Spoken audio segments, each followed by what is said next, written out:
You are listening to Jerry Royce Live Worldwide Podcast. Hi, if you're struggling with your relationship or you just can't seem to find the right one, author Gerald-Manuel has written an enlightening new book entitled How to Identify Your Spiritual Soulmate. You may order a copy today from Amazon.com or at barnesandnoble.com. This book is sure to answer many of the questions you may have. Thank you and God bless you. I'm Darrell-Freeman-Jr., author of Betraying My Father, Remember My Name, Reality is Always There, and A Dreadful Day. And you're listening to Jerry Royce Live. You are listening to PositivePower21.org with Jerry Royce.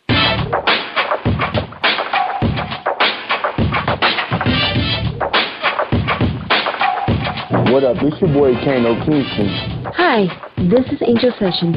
Hey, this is Pat. Hi, I'm Teresa Powell. Hi, Jerry. This is Ira Sandro Carter. Hi, this is Phil Powers. Hello, this is Teresa Bobby with Jerry Royce Live. Hi, I'm Philip Byrne. I'm live on the Jerry Royce Show. Hey, what it do? It's your boy Houston Saint. Peace, this is Dahlia the poet, spoken word artist. Hello, this is Lamar Marquise with Jerry Royce Live. All right, everyone. You got Robin Lynn, and I'm keeping it live right now on Jerry Royce Live. Hey, what's going on, everybody? What's up? This is a award-winning podcast with the greatest podcast on earth. Thank you for stopping by. I'm your host, Jerry Royce Live Worldwide on Internet Radio, where you get your positive on. So when it's all positive, it's all power. That's positive power. This is a worldwide podcast for growth, wealth, and success. Thank you.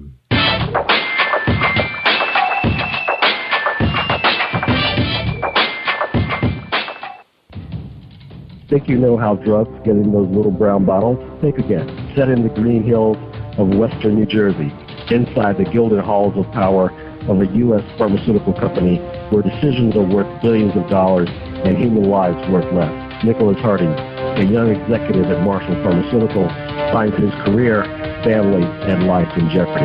The Farmhouse, a suspense thriller novel by Bill Powers, published by Donna Inc. Publications, available at Amazon.com or DonnaInc.org. Go to Bill's webpage at www.author.BillPowers.com.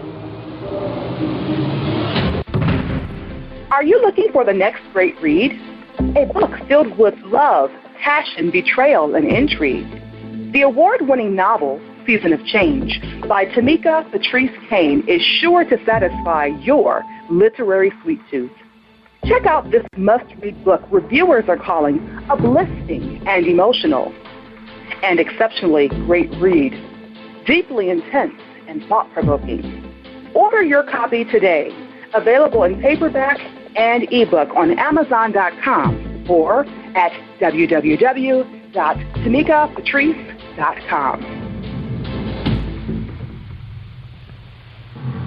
Are you an author looking for promotional services or a reader looking for a great read at low prices? In this competitive world of books, Writing Royalty Promotions is dedicated to bringing authors and readers together to build a greater respect for literature through our various promotional services and online bookstore. So head over to WritingRoyaltyPromotions.com and check us out.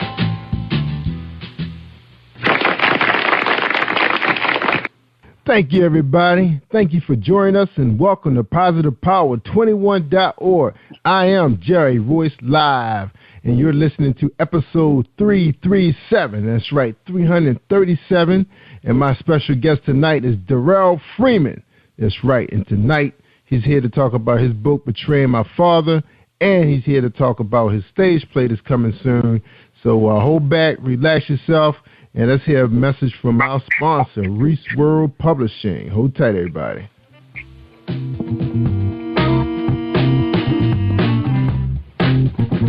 Are you an avid reader of urban fiction, looking for drama, suspense, and more? Reads World Publishing is dedicated to bringing the world's best literature to our readers. Urban fiction, erotica, sci-fi, mainstream fiction, and children's literature are just some of the genres produced by our diversified family of authors. You can reach us on Facebook, Twitter, Instagram, and at our website, www.readsworldpublishing.com.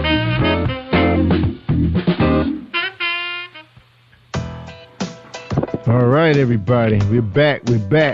All right, we're going to read Mr. Freeman's his bio. He was from Crowley, Louisiana, 33 years old. He attended Crowley High School in North Texas, Job Corps. Throughout his life, he's encountered mishaps and struggles and trials, but he has never given up. Convinced he could do better, he began to follow his dreams of being an author. Since then, he's released 4 books. Reality Is Always There, A Dreadful Day, Remember My Name, Betraying My Father. He's been featured in 9 books such as From a Window, Tranquility, While We Wrote, Volume 2, Poetic Gumbo, Hurricane Katrina Couldn't Break Us, Savor the Longest Night, Savor the Longest Night, Savor the Longest Day Special. You said it's called Savor? Yes, Savor the Longest Night. All right, and then you have Oh Is That Why I'm Single, coming soon, No Faces coming soon, and Doughboys coming soon. His advice to anyone is never give up, be your biggest critic, and convince yourself you can. Look out for his upcoming website, freemansworld.org, coming soon.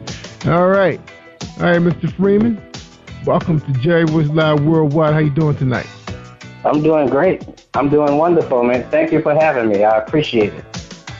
Yeah, no problem, man. And you did say Darrell, right? You said your first name was Darrell. All right. Okay, because I was telling you, it reminds me how one of my friends spelled his name. And his was spelled with Y. And I hate it when they spell it. Yeah, a lot of people got Y in Darrell. All right, but you got 2 L's. All right, that's good, man. All right. Well, the first question is, who is Darrell R. Freeman Jr.? Well, I mean, I'm just a down-to-earth type of person. I'm a father. I'm a true believer in God, domestic violence advocate, and, just someone looking to do better for himself and help strengthen our community. That's basically it in a nutshell. All right. Sounds good. All right. Now, we know, you've been living 33 years. There's a lot more to you than that. But it's no problem, man. Everybody's so humble these days. But I've had some people that went almost 20 minutes, man, on their bio. Oh. So anyway, bro. So tell us a little bit about yourself, man. I know we know you're an advocate, for domestic violence. We're gonna find out why. But tell us what type of student were you in high school? What type of kid were you? I was basically I was like an average C student. I was easily distracted, I really didn't take things seriously, but I did, I didn't take things too seriously, but I wasn't a class clown either, Yeah, you were just chilling, just doing what you got to do, watching what the other kids doing. Right. When you're young, you just think you got the whole world ahead of you, and sometimes you just don't take life seriously, and that's the type of person I was. Yeah. Now, did you play sports in high school? I played sports in middle school, but high school, no, I didn't play any sports in high school. Okay. So what was the deal? You started getting a little more involved with, with the girls, or you just, you didn't want to get hit hard, no football, baseball. What was the deal? Well, once I got to high school, I started seeing, it was just a lot of work for me to be able to have to get up and go to practice and do all this and do all that, I just decided to fall back because, I didn't really want to do it, so I just decided to fall back and just relax a little bit. Yeah, you got to be committed to sports now, man, because this past summer, starting in August, my youngest son started playing tackle for the first time. And, man, boy, that's like boot camp, man. Boot camp. And I think they probably actually work harder than the pros, because I don't think the coach is trying to hurt those guys before, wear them down before the season starts. Just get enough out of them to keep them legs fresh. But them young boys, man, boy, they be running them kids, man. They be running them, man. Man, I was playing. Get back at them.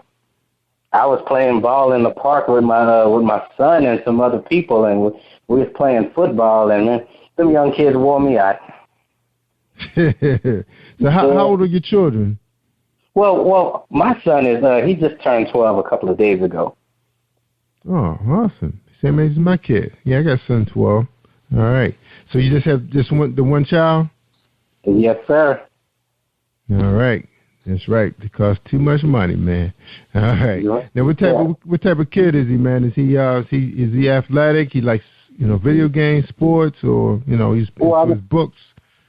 He's into a little bit of everything. I mean, he likes sports. He wants to play football, and whenever school starts next year, he wants to play football. But I mean, he likes to play games, and I think every kid at his age is a whiz with computers and phones and everything, so he knows how to work my phone and my computer better than me.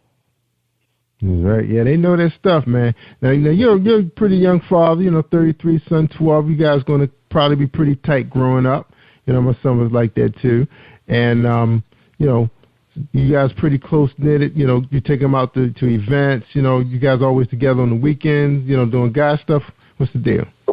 Right. I mean, well, that's like my best kid friend, I mean, we do everything together. I try to show him, how to be a man and stuff like that, and just try to have fun with him and teach him things. And since I write books, he tries to write books too, He always reading the books with me and stuff like that. So I'm just glad I can be like a little positive influence in his life and just be a role model for him. Yeah, I understand. Same here, man. One of my mission was to try to start a home-based business where, I could be home, earn a decent income and not out the house. You went to, even though, I'm not up there right there watching TV, I'm not going to sit around and watch those shows he want to watch anyway. But, they know I'm home, I'm in the house. I fix dinner for them when I get in. I greet them. I ask them how school was. Do they need any help? Any projects? A lot of times they be springing stuff on me at the last minute while I'm broadcasting. So it's like, hey, y'all, and they help me out with a lot of the studio stuff. Any administrative work I need done, and they want to learn the business, some other areas we're trying to move into when it comes to recruiting talent and producing shows. So they they involve him and my daughter. My daughter's 15, so it's exciting, man, when you can have kids like that you can be involved in. Now, like your son, his friends, what kind of friends does he have? Are you involved with the parents? Do you understand, their makeup? Well, his friends, he's kind of like me. I mean, we have like a very limited circle around us, because I'm a real sociable type of person, but it's certain people I hang around with. Like my close friends are actually like my brothers and maybe like my cousins, few people I went to school with, maybe one or two coworkers. And, his friends are usually the neighbors, somebody he goes to school with, and maybe somebody that rides his bus, They real close. Yeah, right. Yeah, sometimes you should be able to just count them on one hand. The rest of them are just associates, It's like, especially the homeboys, after a while, the homeboys kind of go their separate ways. Everybody living a different type of lifestyle, unless you're in business together or something like that. Because I used to be in business with my friends, years ago. But then as everybody got older, you tend to go your separate ways. But eventually we probably all come together because I got a very, very good friend giving a big event, and I want to let everybody know in Baltimore there's a jazz event going on at a cigar lounge on Pulaski Highway. I can never remember the name of that joint, but it's going to be a jazz show there. If you want more information, you can inbox me on Facebook. It's going to be at 7 o'clock. It's in Baltimore, Maryland. They're going to be having live jazz, and you get a chance to sit back and smoke your cigars, have yourself a good time, and enjoy some entertainment and some drinks and all that stuff. And then come meet me. All right, so that's going to be in Baltimore. Again, if you need the information, just inbox me, and I'll send you the address. Tickets are $25. So I thought I'd throw that in there real quick because I forgot about I needed to make a commercial on that. So anyway, that is awesome, man. You know, we got to do our thing, man. You know, keep in contact with your close friends, but, you know, you can't have too many of them, you know. Right. Like that. All right. So that's good. So your father now, are you still good friends with the child's mom? You know. Actually, we're still together. You know, we're still together. You know, I mean, I come home to my family every night. You know, I mean. Get out of here. Okay. You know? So I mean, are you guys married or y'all just just still courting? I mean, not courting, but go together. Well, you know how that goes these days. But I mean, we are working towards that. You know, we are working towards that. But you know, I'm not the type of person that's just gonna marry somebody because they're pregnant or because we've been together for a while. I mean, I want to make sure this is. I want to make sure this is what we both want, and that we're moving forward together. You know, we're not trying to drift apart. We're moving forward together. So. All right. So are you guys living together? Right. Living together. Okay. All right. You got to check out this book that's on my website, man. I had Pastor Gerald-Manuel. You got this book on there called, and I mean, I'm only introducing you to this book because you said it. You want to make sure. He has a book out called How to Identify Your Spiritual Soulmate. All right. It's on sale. Good book, man. You got to check it out. I mean, here's some chapters on there say the first marriage hookup, why is it important to have the right mate, why is it taking so long, how do I know if this is the one, is it wrong for a woman to pursue a man, all that good stuff, man. So you got to check it out, man. I sure will. You're gonna have to give me that information again because I'm actually writing a stage play called No, I Won't Marry You, and I'm just, we're just discussing different issues about how come couples and individuals don't get married. So, I mean, that could be like a good, that book will really help with my play.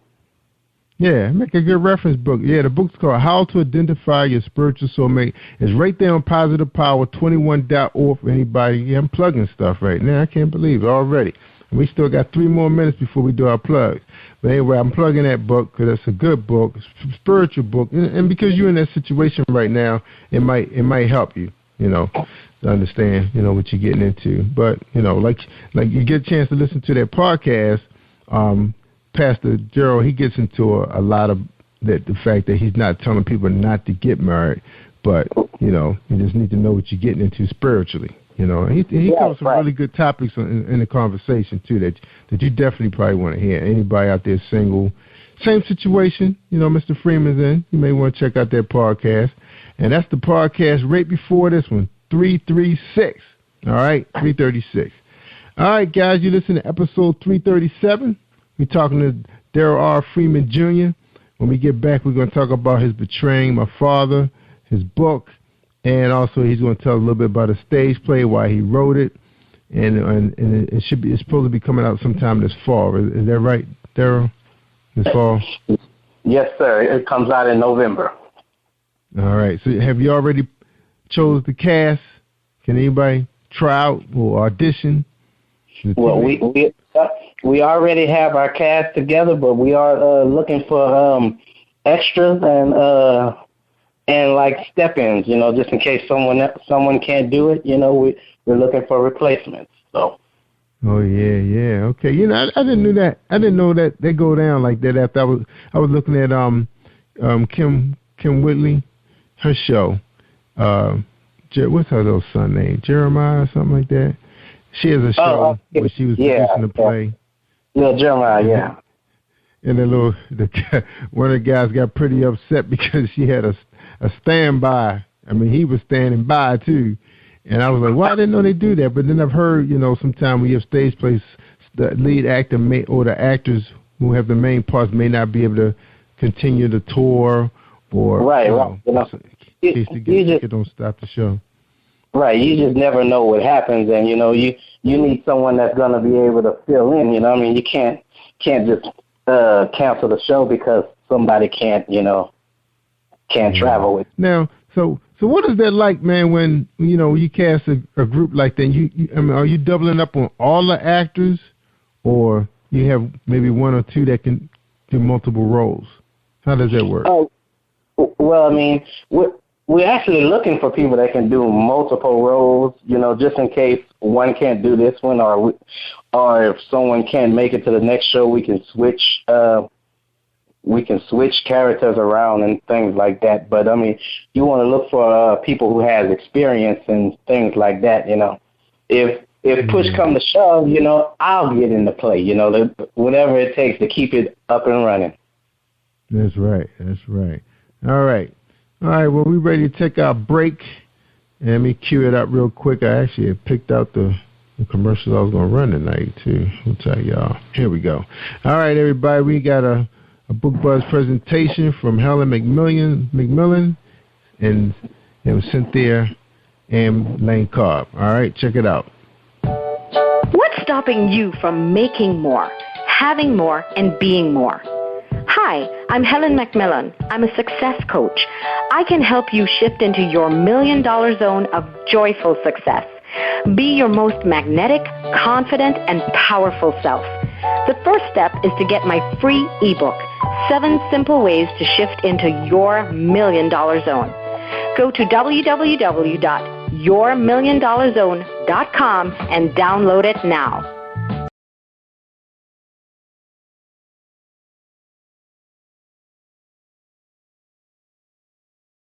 He wished his girlfriend was.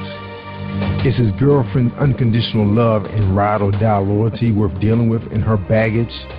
Find out the consequences of a man's need of self-completion and learn a lesson that everything comes with a price. The Lesson by Miss Cynthia Blue on Amazon.com. Are you ready to discover your spiritual potential? This is Lane Cobb, spiritual wellness coach and owner of Straight Talk Coaching for Women, your source for enlightened and empowered living, offering products and services to help busy women see who they really are so they can be who they really want to be.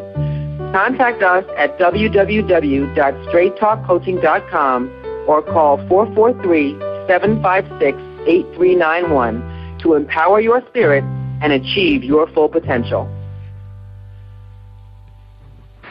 All right. Thank you, ladies. They've been with me for a while now, and they're doing well out there. That's right. You guys got to think about, Facebook. Facebook is awesome. You meet some wonderful people, great leads. If you're in sales, man, that's an awesome place to pull some leads, because people, you can inbox them, you can tag them, and they reply right back to you if they're interested in what you got. But you can't rely on them all the time like that. You have to have a website. That's right, so you can pull them in so they can see what you're really doing, and then they can engage you, communicate with you, see who you are, check out your video. Because remember, those news feeds move fast on Facebook, so they're going to miss it. So if you got 1,000 friends, I guarantee you only 6 of them is probably even checking out what you got going on. And if you're not making videos, it'll be less than that, because people love videos. They will stop and click and see what's on your video. All right, yep. Right, Tanika Gonzalez, a.k.a. Tanika Joy, could tell you that's a fact, because she started out with 120 views, and now she's up to about 500-600 views on her poetry albums. Okay? All right, so it does work. All right, y'all, we talking to Darrell-Freeman. He's an author, and he's a producer of a stage play. All right, man, before we get in the book, man, tell us a little bit about the stage play. Well, the stage play is called A Dreadful Day, which is pretty much based off of my book, A Dreadful Day. It's some minor differences, it's like two stories, but the play is based off the book, and the book, once again, is called A Dreadful Day, and it's just a story about a family that was torn apart by infidelity and broken trust. As the couple begins their honeymoon stage, they found out that they were expecting a child. So the husband begins to work these long extra hours just to make sure he has the family is well taken care of. While he's working these long hours, his wife becomes bored and she begins to have an affair, and that affair produced a second child, for obviously for another man. And she was thinking that this man is going to take her away from her so-called bored life. But to her surprise, he denies her and the child. He turns his back on her and the child, and, that just brings out all the rage and anger in her, and she begins to abuse her child. Wow. That's terrible, man. Now, speaking of abusing child, and you mentioned you're an advocate for, I guess, domestic violence, you said? Right. All right. How did you get involved with that? Well, I mean, growing up, I've seen a lot of violence, especially when it comes to relationships, couples, and things like that, and I've never been too fond of it, I mean, I really don't think, a man should be putting his hand on a woman, and I don't think a woman should put her hands on a man, what I mean? Especially if you so-called love or care about each other. I mean, you shouldn't be treating each other that way, So, so I just got with our local church, and it started this little program just to help us assist with situations like that. And domestic violence is not only abuse between a man and a woman, but when it comes to children, there's children abusing their parents and stuff. It's all different types of situations. There's more than one type of abuse when it comes to domestic violence. And I'm also writing a book about domestic violence, me and a few other authors of mine. And we're trying to cover every different situation when it comes to domestic violence, just to open people's eyes up about that situation, because a lot of people choose to ignore it. Yeah, and we got a lot of national attention this past football season, because we had two football players that were in the news involving a child and his girlfriend and right. wife. Yeah. Right, but you also know, a lot of times when it was I think Jay-Z and whatever her name was fighting him in the elevator or wherever it happened, a lot of people didn't see that. Yeah, sister-in-law. What's her name? Solange. Her name. Yeah, Solange. Yeah, a lot of people didn't see nothing wrong with the way she was whipping up on him, but when the roles are reversed, a lot of people got a big problem with Ray Rice and the way he was treating his wife. It's not right on either part. It's right. Plus, we weren't behind. Nobody was in the hotel room, so we don't know what went down there. So obviously, they had some issues, but it seems like they're doing pretty well right now, working it out. We don't live that far from him. And, one of my best friends actually live a few doors down from him. So far, it sounds like they making things work, doing best they can. All right, man. So now we're moving to the Dreadful Day is a stage play. So why Dreadful Day? What makes that book so interesting to become a stage play, come to life? Okay, well, that was actually the first novel I wrote, and when I was writing the book, because, well, let me just start off by saying, I'm an author, and, I want to just do more than just entertain. I want to write stories and touch topics that's going to make a difference, and that's going to make people wake up and change, maybe open up the door to conversation. A lot of times situations like that is going on in our house and in our neighborhoods, and people can't talk about it. So I felt that if I can write a story about it, it can open up the lines of communication. So that's why I really wrote the story, to kind of make a difference. And also, had a tragedy happen in my life when I was a young teenager, and I just wanted to really talk about it because as a family we never discussed what happened, and and a lot of times in our houses and in our neighborhood, we have situations that happen, and a lot of us just choose to ignore it or just cover it up, you know, and it's not going to go away. And it's just bottled inside, you know. You just got to let that out, and you just got to deal with it. Yeah, because I was going to ask you, you know, what compelled you to want to get involved with this real deep subject. A lot of times when people do get involved, it's real close to their household, you know, whether it was a sibling or it was an aunt that's staying because of a violent uncle. So I was going to ask you, you know, what road that you went down that you saw this dreadful day. Oh, okay. The idea really came from a situation I seen on the city bus. You know, I mean, a long time ago, I was riding the city bus, and I seen this woman who had 2 children. And, I mean, little kids, I guess the little boy was maybe like 4, and the little girl was probably about 2. Well, I'll give them about 5 and 3, something like that. But the little boy had asked her, can he have a soda? So she gave him $1 to go get a soda, and he's running to the vending machine to get the soda. And she said, wait. You got your little sister. She said, you got to always think about your sister. It's not just you, it's your sister, you know. And it kind of made me smile because she was teaching her son to, you know, to really look after his sister, you know. And, you know, it just made me think, what if you had a situation where it was the complete opposite, you know, and the mother just didn't love both children equally. You know, so I just started thinking about it, and as I began writing, you know, I started thinking about my childhood where I had a cousin of mine was killed at the age of 17 because, you know, he had a situation where his mother was dating this man that really didn't get along with him, and he really didn't want to be a part of our family in general. You know, I mean, never came to any family functions or anything. But, you know, I mean, this is only my opinion, you know. I mean, I don't really know everything that happened in the situation, you know. But I feel like if you're a parent, you know, that child is a package deal. If you're going to be with me, you got to accept my child. Point blank.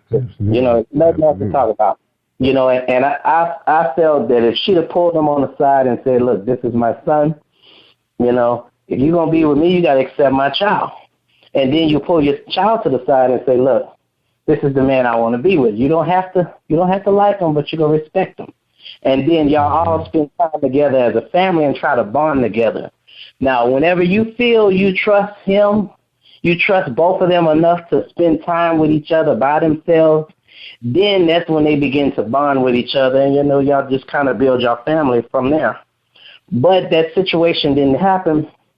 And my cousin felt that she chose her husband to be over him. So he moves out, runs away, however you want to call it. But he begins to start selling drugs and running the street life. And my mother had pulled him to the side maybe like on a Friday. And she told him that if he don't stop, he's going to be dead before he's 21. This was that Friday. And my cousin died that Sunday morning. Wow. You know, and he told her, he said, I just got one more thing to do, one more deal to make, and then I promise I'm going to stop. But, you know, it just didn't happen like that. You know, and as I was writing the street. Right. As I was writing the story, that just came to mind, you know, it just kind of got me kind of emotional and stuff, you know. So I felt while I was writing the story, I felt it was only right for me to write the real reason I wrote the story, which you can read that at the end of the book of A Dreadful Day. I also include, you know, what happened with my cousin, you know. And just as something to show people that, you know what I mean, is real out here, you know what I mean. You never know. Just because someone else lived that life and they made it out, or they living a lavish life that you might think you idolize, that might not be your destiny, you know. You never know. That's right. You're absolutely correct. Now, that's very emotional right there, man. You know, losing a relative to something like this, especially a mom that just confronted him. And it's always that one last time. You know, that's always the thing that gets you. One last time. That's what you tell yourself. You know? Right. You know, and that's exactly what it is. Yeah, I was 16 when that happened. You know, I mean, I've been to funerals before. I mean, we all been to funerals before, but really not nobody that close to me, you know. I mean, he was my first cousin, you know, and just seen him maybe like 2 weeks ago. Yeah, that's rough. Yeah, that is rough, man. I lost a best friend a couple of years ago, right before our home team won the championship. He loved that team, man, and he didn't make it to that season, you know. He just saw him too, man. You know, he was smiling like everything was all right. You know, and that's how life go, man. Just gotta keep it moving, All right. Let's talk about this book, man. Betraying My Father, man. So what's the deal with that book? I see on your. This is what you have written on your Amazon site, paperback. Priced at $15.99 for the paperback. So is it available as a Kindle? Yes, it's available for Kindle at $1.99. Okay, because I didn't see the price on they talk. They got right. I mean, and I don't know why they have it at $15 because I mean it's actually $13.99. You know. Yeah, and they got. I guess it's for the Kindle Unlimited people. They have 0 in the box. I don't really see your regular price. But the book said once happy home has been shattered by a nasty divorce involving allegations of affairs and abuse, causing Angela to choose between her mother and father. Emotionally confused and manipulated, Angela sides with her mother, breaking her father's heart. All right, man. So what compelled you to write that book? Well, I mean, with me is I really felt, I'm not going to even lie, I really felt kind of disrespected as a man. You know what I mean? A lot of times you always hear about these deadbeat dads and how these men don't step up and take care of their kids and stuff like that. And, you don't hear too many singers or rappers, actors, actresses, and entertainers, period. You don't hear too many of those acknowledging their fathers and stuff like that. So I wanted to write stories. I wanted to write a few stories that are dedicated to, to strong men, and that's where A Dreadful Day comes, because the father in that book is, is a provider for his family. You'll read about that. And it's the same thing with Betraying My Father. Once you read the story, is a story about a family that's really close. I mean, in the book, Angela, she's close to both parents, but she's daddy's baby. They do everything together. They talk about everything. But as she goes to college, she suddenly finds herself in the middle and having to choose between her mother and father because they're getting a divorce. And, it really shocks her because she'd never seen them fuss or fight. She thought they had the perfect family, perfect relationship. And, her mother comes to her one night, tells her that her father was having all these affairs and he abusing her and things like that. And Angela really doesn't believe her mother because she knows her father. And Angela is like, I'm sorry, mother, but you would have to prove that to me. I don't believe you. I know my dad, and he wouldn't do that. So her mother sends her pictures of her face battered and abused, and also sends her pictures of these women that he's so-called messing with. But and once Angela sees those pictures, she just automatically takes her mother's side. But as the story goes on, she learns that her mother had there was a hidden agenda behind this situation, and she learns that her father is the innocent one, and all this stuff that's being said about him is actually allegations, and it's not true. And now she's feeling humiliated and embarrassed, and she has to swallow her pride and go apologize to her father. And her father is a tell it like it is type of person, so she's very worried about if he would forgive her or not. And that's what the book is about. I just wanted to create a story where you have a good family, and you have a situation that happens in the family, and it forces forces their child to choose, and you see how she makes her decision with who she chooses, and you also see how easily someone is manipulated and used, because sometimes we can use the fact that you love or you trust someone so much to where you believe anything and everything they tell you. That's right. Wow, man. Now that book sounds like it has some twists and turns to it, man. I mean, one moment, the mom is showing the daughter this thing and that. So what, she's like sending the pictures to her through email or instant message or something like that? Well, actually, since the daughter's in college, she sent pictures to her dorm. She sent pictures to her dorm, through her mail. Right. Yeah, through the email, or was she using instant message? That's what I was asking. No. I mean, through the mail, postal mail.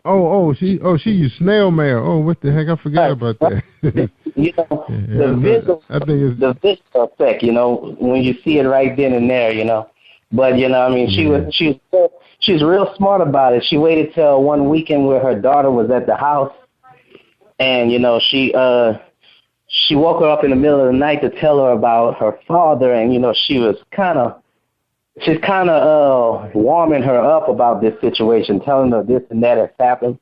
And, obviously the daughter didn't believe her. So, Mom sounds psychotic, man. Yeah, so a few days later, that's when the mail comes in and she opens the envelope and she's seeing those pictures, But over the weekend, her daughter had time for all of that conversation to kind of marinate in her head about what's going on, And once she's seen those pictures, that kind of sealed the deal for her. She already made up in her mind that her father was that type of person. Wow. The mom doing her thing in this book. Betraying my father. Man, that sounds like a good stage play right here, man. Matter of fact, it sounds like it could be an excellent webinar, man. You put this out on the net. Well, I mean, I don't know. It's just something about me. I mean, I literally think I can turn all my books into either a play or a movie within time, Yeah. Now people starting to really. Now we're gonna shift gears a little bit, Darrell. A lot of people are looking at stage plays and they putting them in production, video production. Are you going to consider that, for marketing purposes? Absolutely. That's right. Now, are they going to be for sale? 'Cause I know it's different type of platforms how you can market your stage plays. Now, how easy would it be for somebody like you? I mean, you do it in high quality. How easy would it be for you to have this, published on one of the, pay-per-view channels like, internet sites like Hulu and, maybe not Netflix because I think you have to have a major distributor, but I think there's a few independents out there you probably could use. Of course, YouTube is available. Now, does YouTube have it where customers can, because I thought I got a link one time where they were actually allowing you to purchase movies. Right. Yeah. They do have an ad where you can do that, But as far as the stage play and those type of productions, a lot of times you're gonna have to have with a production, you're gonna have to have like a fan base or something like that, or or if they feel that they can make some money off of it, they would be willing to negotiate something. But you want to be in a situation to where you're going to be able to make something off of it. Yeah, well, let's talk a little bit about Tyler Perry. I remember my wife and I was first dating. Well, I think we was married at this point. We were actually going to Morgan State University they had a brand new theater house, stage house, and they were producing. He was actually showing some his plays there with Medea. That's when I first saw Medea live, and then before I knew it, it was on DVD where my kids love Medea on DVD. They just can't stop laughing at Medea on DVD. Yeah. What you think about that? I mean, he pretty much gave us the blueprint on how to market yourself as a stage play. Right. Director or producer. Right about that. You know, and you're right about that. You know, and I continue to look at you know, the journey he took and, you know, the way he do things, and, you know, I'm gearing myself to kind of be in the same position, you know. Yeah. Now, you're not talking yourself out of it, or you talking yourself more into it without it. I know it's going to take money, you know, for decent production, but you have a lot of college kids out here that have production capabilities, you know, at their school. You check some of these community colleges out, they have those film programs. They got their own cable, you know.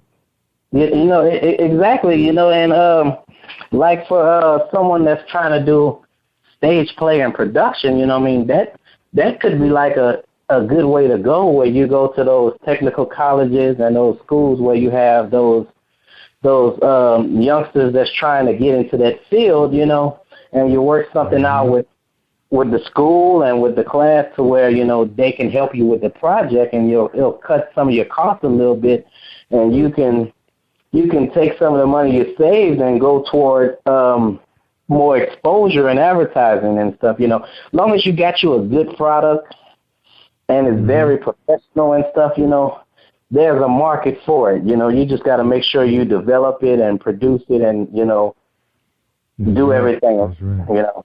Yeah, I mean, the technology is here right now. I mean, with the internet gives you the capabilities to find an audience. I mean, the bandwidth is incredible the way things stream. I would have never thought that we would have the streaming capabilities that we have. I remember I used to try to watch Netflix. It used to get on my nerves before. I used to be buffing the whole time, you know.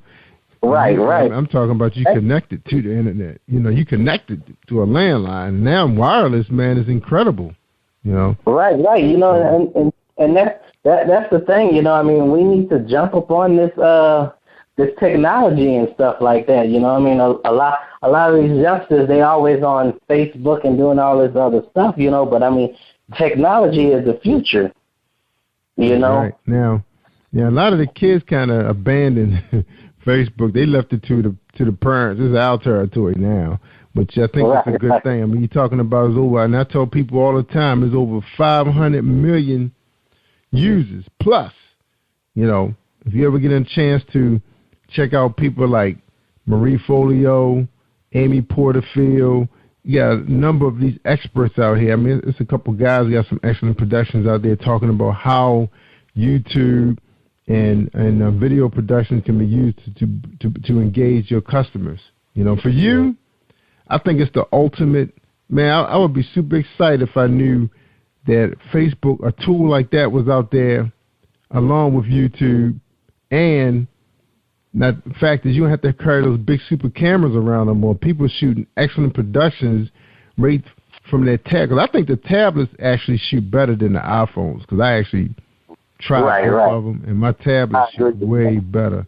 Yeah, and especially with the software is right there for you. It's just a matter of just touch screen and everything, and the fact that they have a lot of tools that you can use to mount your cameras and your tablet, and just you don't need super light, just inexpensive lighting.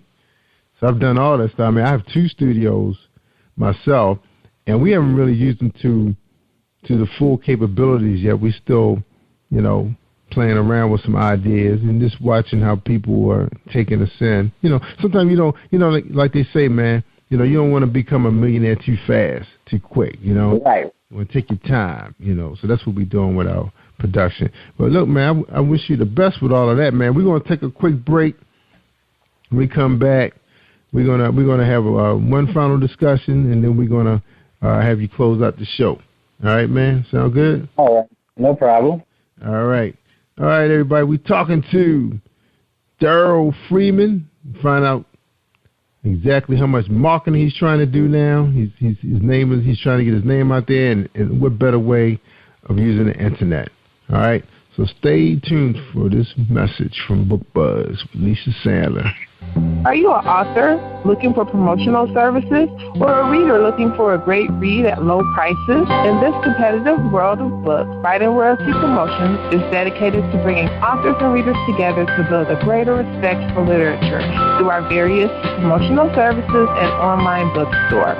So head over to writingroyaltypromotions.com and check us out. All right. Check her out, y'all. Lisa Sandler. All right. Talking to my man. He's a stage play. He's a producer, director, author. Talking to Darrell-Freeman-Jr. And he has his own website out, but actually it's coming soon, right? He said freemansworld.org is coming soon. Is that right? Right. It's actually freemansworld.net, and it is up and running right now. Oh, okay, .net now. Okay, because I was looking at your bio. All right, we correct that. All right, man. So you have some big visions, man. And I like that. I think a man is nothing without his dreams, man. You got to have dreams. Now, what's some of the other projects you see yourself jumping into? Yeah, I know you're in production with the stage play, but what you going to be doing in between? What you got going on? In between, I'm gonna be writing other books. I'm writing other stage plays. I'm actually I'm trying to start my own foundation called Our Youth, Our Problem, and you know, hopefully in the future, I want to have my own restaurant too. You know, so a couple of little things I'm working on. You know, got to keep those ideas rolling. And I'm also developing a few snacks that I have been working on. Oh, get out of here! So are you a chef? Did you go to culinary school? No, I didn't go to culinary school. But since I like to eat, I also like to cook. Try different things. Oh, okay. I was about to say. So how easy would it be for you to open up a restaurant if you didn't have if you didn't graduate from one of the culinary schools? I don't know if you would call it easy, but I mean, you have the resources, and you have the money and a couple of partners. You can pretty much open up a restaurant. I mean, I have cooked in different restaurants. I've been cooking in restaurants for the last 8 years. I've been a grill cook, a chef cook, a fry cook, and I've also been a prep cook. And, a few friends of mine, along with my brothers, are managers at restaurants, too, So not only do we have experience for cooking, but we have management skills, too. Oh, okay. So that's who you was working for? You were working for your brothers? No. We all work together, but once I get the restaurant, then obviously they're going to be working for me. Right. Okay. So you have experience. So basically, you have experience when. So what's your idea? I mean, what type of restaurant is going to just be straight grilling? Like what subs, pizza, chicken? What's your theme? Well, I mean, mine is going to be more of a cultural type of place. I mean, I want to do a little bit of everything. I want to try a little soul food. Want to also try some of my own recipes and tacos and different things. I just want to try a little bit of everything. Like a little bit of Italian, a little bit of Thai food, a little bit of soul food, just like a little bit of everything. Oh, so you're going to be all over the place. So somebody say, oh, man, we got to get down to so-and-so because he got some good so-and-so. What would that be? What's going to drive him in there? Going? What would drive him there would be some kind of platter that I would have, and this be like a combination of different types of cuisines according to what you like, kind of like, let's say you want to order something online and I'll have like a little survey about what are some foods you like, and I'll just pretty much prepare something along those lines, like a good little platter to try a little bit of everything. Right. All right. I'm just joining you, man, because my son, he's actually opening up a smoothie truck where he's gonna be marketing, some healthy fruit drinks and stuff like this. So I always try to make sure he's ready. All right, man. We're gonna take a quick break. When we come back, we're gonna get your final thoughts on tonight's show, ladies and gentlemen. I present to you Mr. Darrell-Freeman-Jr., and he's the author of several publications. Betraying My Father is the one he's pushing now. Dreadful Day is going to become a stage play. It's in production. It should be showing and playing in Playhouse starting in November. And hopefully we'll be able to get them downloads so we can see it from where we are, because all of us not going to be able to see it. Because as you're doing a 100-city tour. We are planning on traveling, so I mean, now we can't come to every city, but we're trying to come as many places as possible. Oh, okay. Now let me ask you this, Darrell. So you got it like that, man? You just can shut down your job and just go on the road? Or are you just a straight entrepreneur, 100%?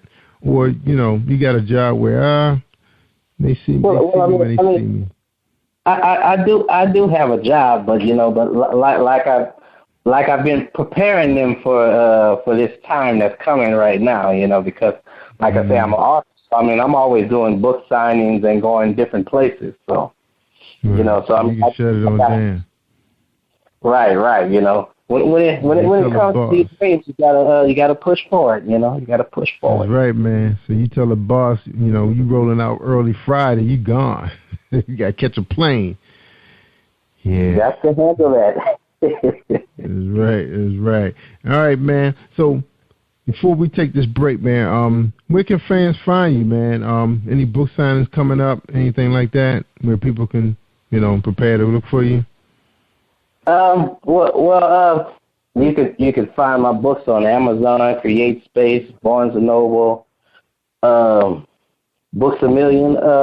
I'm starting to go do some book signings. I'm going to do a book signing at what's the name of that place? It's Nubian Mall in Morrow, Georgia. I'm going to do a book signing over there. I'm going to be doing a book signing at Between the Lines in Baton Rouge, Louisiana. Yeah, and that's the only locations I have so far. But I mean, I'm waiting on a few other calls to book some other places. Because I mean, you've been busy. Yeah. I also write poetry. So I mean, I try to do a little bit of everything. And inspirational quotes and stuff. So I mean, I'm just really trying to get that message across, and my play will have some of my poetry in it also. That's right. All right, ladies and gentlemen, that's Darrell Freeman, and you can find Darrell on positivepower21.org also along with this show where you're listening to it, but you probably found it on Facebook. But you can come out to positivepower21.org. You see Darrell's books on our page. Also, he's getting a channel up soon, so you'll be able to view some of his work if he have any other work out there on the internet, and we will find out if he has some stuff out there for you to see. So hold tight, everybody. A quick commercial with my good friend Darlene Rucker Williams. All right. What do you give to a person who has everything? Hi, I'm Darlene Rucker Williams, and I am the owner of Stylish and Stellar Gifts by Dar. I get this question all of the time. At Stylish and Stellar Gifts by Dar, we specialize in customizing gifts for people and pets too. Our gifts are original and one of a kind. Not only do we deliver, we ship as well. We work according to your budget and your theme. We have gifts for all themes, including baby showers, sports teams, get well, bridal, birthdays, pets, just because, and that's just to name a few. So let Stylish and Stellar Gifts by Dar take the worry out of your gift giving today and also for the holidays. Our website is www.stylishandstellar.com, and our phone number is 443-682-5664. All right, it's Darlene Rucker Williams. Check her out. All right, everybody. We're back now with Darrell-Freeman-Jr. This guy has so much talent, man. He can cook, grill, about to open up a restaurant. You got too much talent, man. You know, how you know where to focus? You know, I know your head going crazy at night, man. You're like, oh, I'm going to try that. You know, you're a visionary, innovative, man. That's tough. That's tough to live that way, man. Be that type of a person. How hard is it? Oh, it's real hard. I mean, like everybody else, I did a lot of struggling in my life. And, you know, once I decided I can do better, I started focusing on trying to do better. You know, that's when I started writing the poetry and I started doing my books. And I always was able to cook, and I always liked to cook, so I always wanted to try to come up with different menus and stuff. You know, as a child. Recipe book? Well, that's what I'm working on, the recipe book. Oh, okay, awesome. All right. You know, as a child, I always wanted to design my own clothes. You know, and you know, hopefully after I build up a big name for myself and start building up my brand, I can get into designing my own clothes and stuff too. So. Yeah, man, you sound like you all built to my kids, man. My daughter actually can do that kind of stuff. She can make stuff. Well, she uses patterns now because she's not that great of an artist, but she has an idea what she wants. But right. Like I told you guys, she's only 15. So you can sew too? You know how to sew from scratch? I mean, I know how to sew a little bit. I don't know how to sew a whole outfit, but I mean, I know how to do a little bit of sewing. But like my mother and some close friends of mine, they really know how to sew, and you know, we're working on concepts to get the clothing and stuff together. But I mean, I know how it's supposed to look. I can do the layout, and you know, they'll just have, and I have the vision. They just have to put it together for me. You know, they have a 3D machine out there actually can print out fabric. You just load the design, and it actually prints out the prototype for you. Did you know that? Oh, no, actually, I didn't know that. I mean, like some of these designs that I actually have are maybe from like 4 or 5 years ago, because I mean, I haven't been really thinking and trying to come up with new designs because I've been so busy with the books and stuff, and you know, to me, the books is what's going to help me get out there. The books, you know, that really opened up the door for the stage play. So, you know, I figure once I'm established, then I can really focus on that once everything are kind of like smooth sailing a little bit. Yeah, you're going to be making your own costumes for your stage plays. You're going to be designing your set. That's probably what you're doing. It's tough. You know, are you watching that show on HBO called, well, I'm sorry, what'd you say? Yeah, I say that's how you cut costs down. That's right. And I was going to say, are you watching the HBO show called How to Make It in America about these two guys that started this design, their own American label? Right, yeah. I'll check that out. Yeah, I like that show, man. I'm actually on the second season now. It's very inspirational, man, especially when you know, you're trying to work without no money. You know, the grind, you try and ask for an opportunity. You know, when you get it, then all kinds of things the universe start acting crazy on you. All right, man. Well, let's get your final thoughts for tonight's show, man. We actually we don't have another show behind us, but we ran a little long today. But I appreciate you sharing all your information, man. You're a very inspirational guy, man. I wish you the best. I know something's going to happen for you. I guess, you know, I know you got a lot going on, but you know where you want to go. All right, you ready? Give us your final thoughts. Yeah. Well, I mean, it was a great show. My final thoughts is just to anyone out there that's just trying to do anything. If you want anything in life, you just got to work for it. You know what I mean? You just can't, you just got to remember, you're going to have setbacks, but you just got to keep pushing forward and keep moving forward, you know? So, like I say, be your biggest critic and convince yourself you can. Just don't let somebody talk you out of doing something that you know you have the power and the ability to do. That's right, man. And we wish you the best with all that, man. And especially, you know, when you get closer to your stage, so we can't wait to find out, you know, if that thing gonna be under the hot lights, being shot on video, man, HD, so the world can see. And we hope And Positive Power 21 be right there with you, man. You know, broadcasting so the world can see you. And we appreciate you being a sponsor of the program. Like I tell everybody, you have to support your independent media so we can be around the next time you release a project. You know, promote so we can bring even more bigger artists to one another so they can keep shopping on you guys, you know. Absolutely. Money. All right, man, we out of here, and I appreciate you, brother. And we will talk again, man. Next time you release a project, you definitely got to get in contact with us so we get you back on. That's what it's all about, supporting one another. All right, man, I tell them all the time, man, if they want to hear the good stuff, man, I mean the real good stuff, just like tonight, man. This guy's a chef, he's a stage play writer, he's an author, soon-be designer. He does it all. Producing, composing, all of that good stuff, man. All right, Jerry Voice Live. I'm worldwide. Thank you for tuning in to Jerry Voice Live on PositivePower21.org and Spreaker.com/PositivePower21. This is a Voice Enterprises production. And don't forget about replay on Facebook.com/Jerry Voice Live.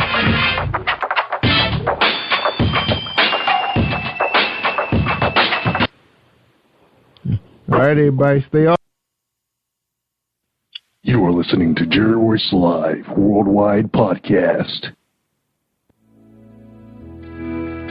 Hi, if you're struggling with your relationship or you just can't seem to find the right one, author Gerald-Manuel has written an enlightening new book entitled How to Identify Your Spiritual Soulmate. You may order a copy today from Amazon.com or at BarnesandNoble.com. This book is sure to answer many of the questions you may have. Thank you, and God bless you. Hey, how you doing? My name is Gerald-Manuel, author of the book called How to Identify Your Spiritual Soulmate, 16 Chapters on Relationship. I am kicking it with Jerry Royce Live Worldwide. You are listening to PositivePower21.org with Jerry Royce.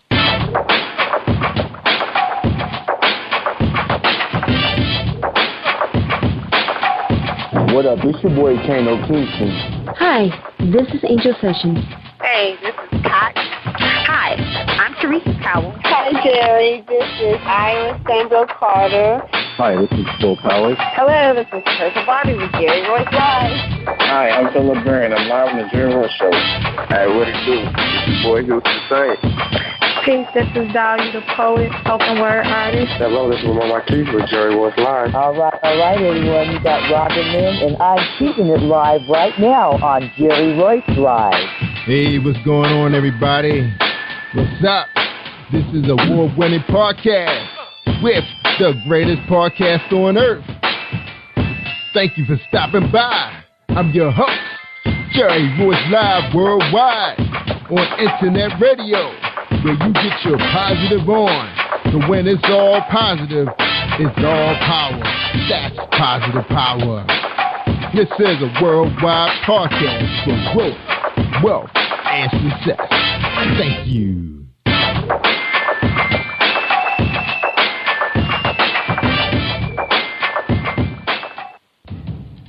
Think you know how drugs get in those little brown bottles? Think again. Set in the green hills of western New Jersey, inside the gilded halls of power of a U.S. pharmaceutical company where decisions are worth billions of dollars and human lives worth less. Nicholas Harding, a young executive at Marshall Pharmaceutical, finds his career, family, and life in jeopardy. The Farmhouse, a suspense thriller novel by Bill Powers, published by Donna Inc. Publications, available at Amazon.com or DonnaInc.org. Go to Bill's webpage at www.author.BillPowers.com. Are you looking for the next great read? A book filled with love, passion, betrayal, and intrigue. The award-winning novel, Season of Change, by Tamika Patrice Kane, is sure to satisfy your literary sweet tooth.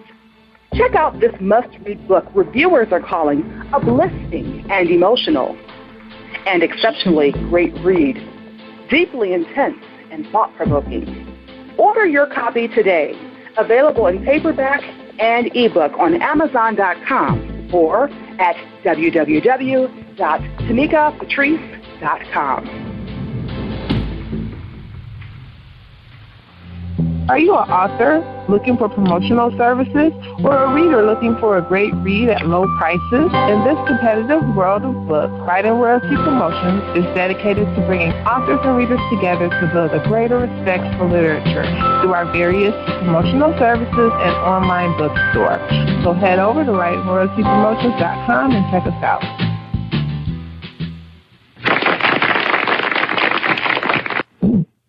All right. Thank you, sponsors. Thank you, ladies, gentlemen. Thank you, everybody, for joining us, and welcome to PositivePower21.org. I am Jerry Royce Live, and you're listening to episode 336.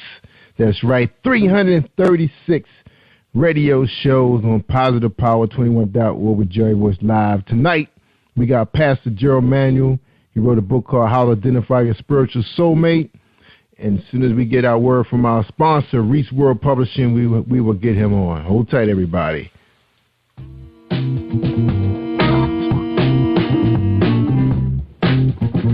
Are you an avid reader of urban fiction, looking for drama, suspense, and more? Reese World Publishing is dedicated to bringing the world's best literature to our readers. Urban fiction, erotica, sci-fi, mainstream fiction, and children's literature are just some of the genres produced by our diversified family of authors. You can reach us on Facebook, Twitter, Instagram, and at our website, www.reeseworldpublishing.com.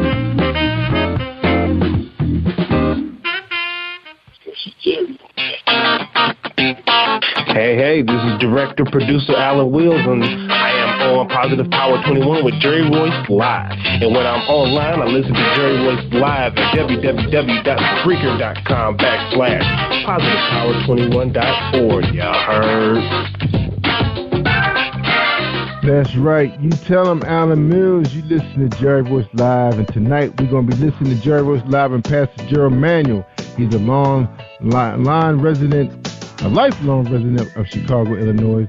He received Jesus Christ as his personal Savior in the spring of 1987 while attending Alabama State University. He is the pastor and founder of Kingdom Way of Living Ministries, a ministry that believes in the total restoration of the being. Kingdom Way Living Ministries has a special anointing to work with people from all walks of life. It is also a ministry that works closely with people who are considered the unchurched. Kingdom's Way believes the unchurched are people who historically have no connection to church or its structure.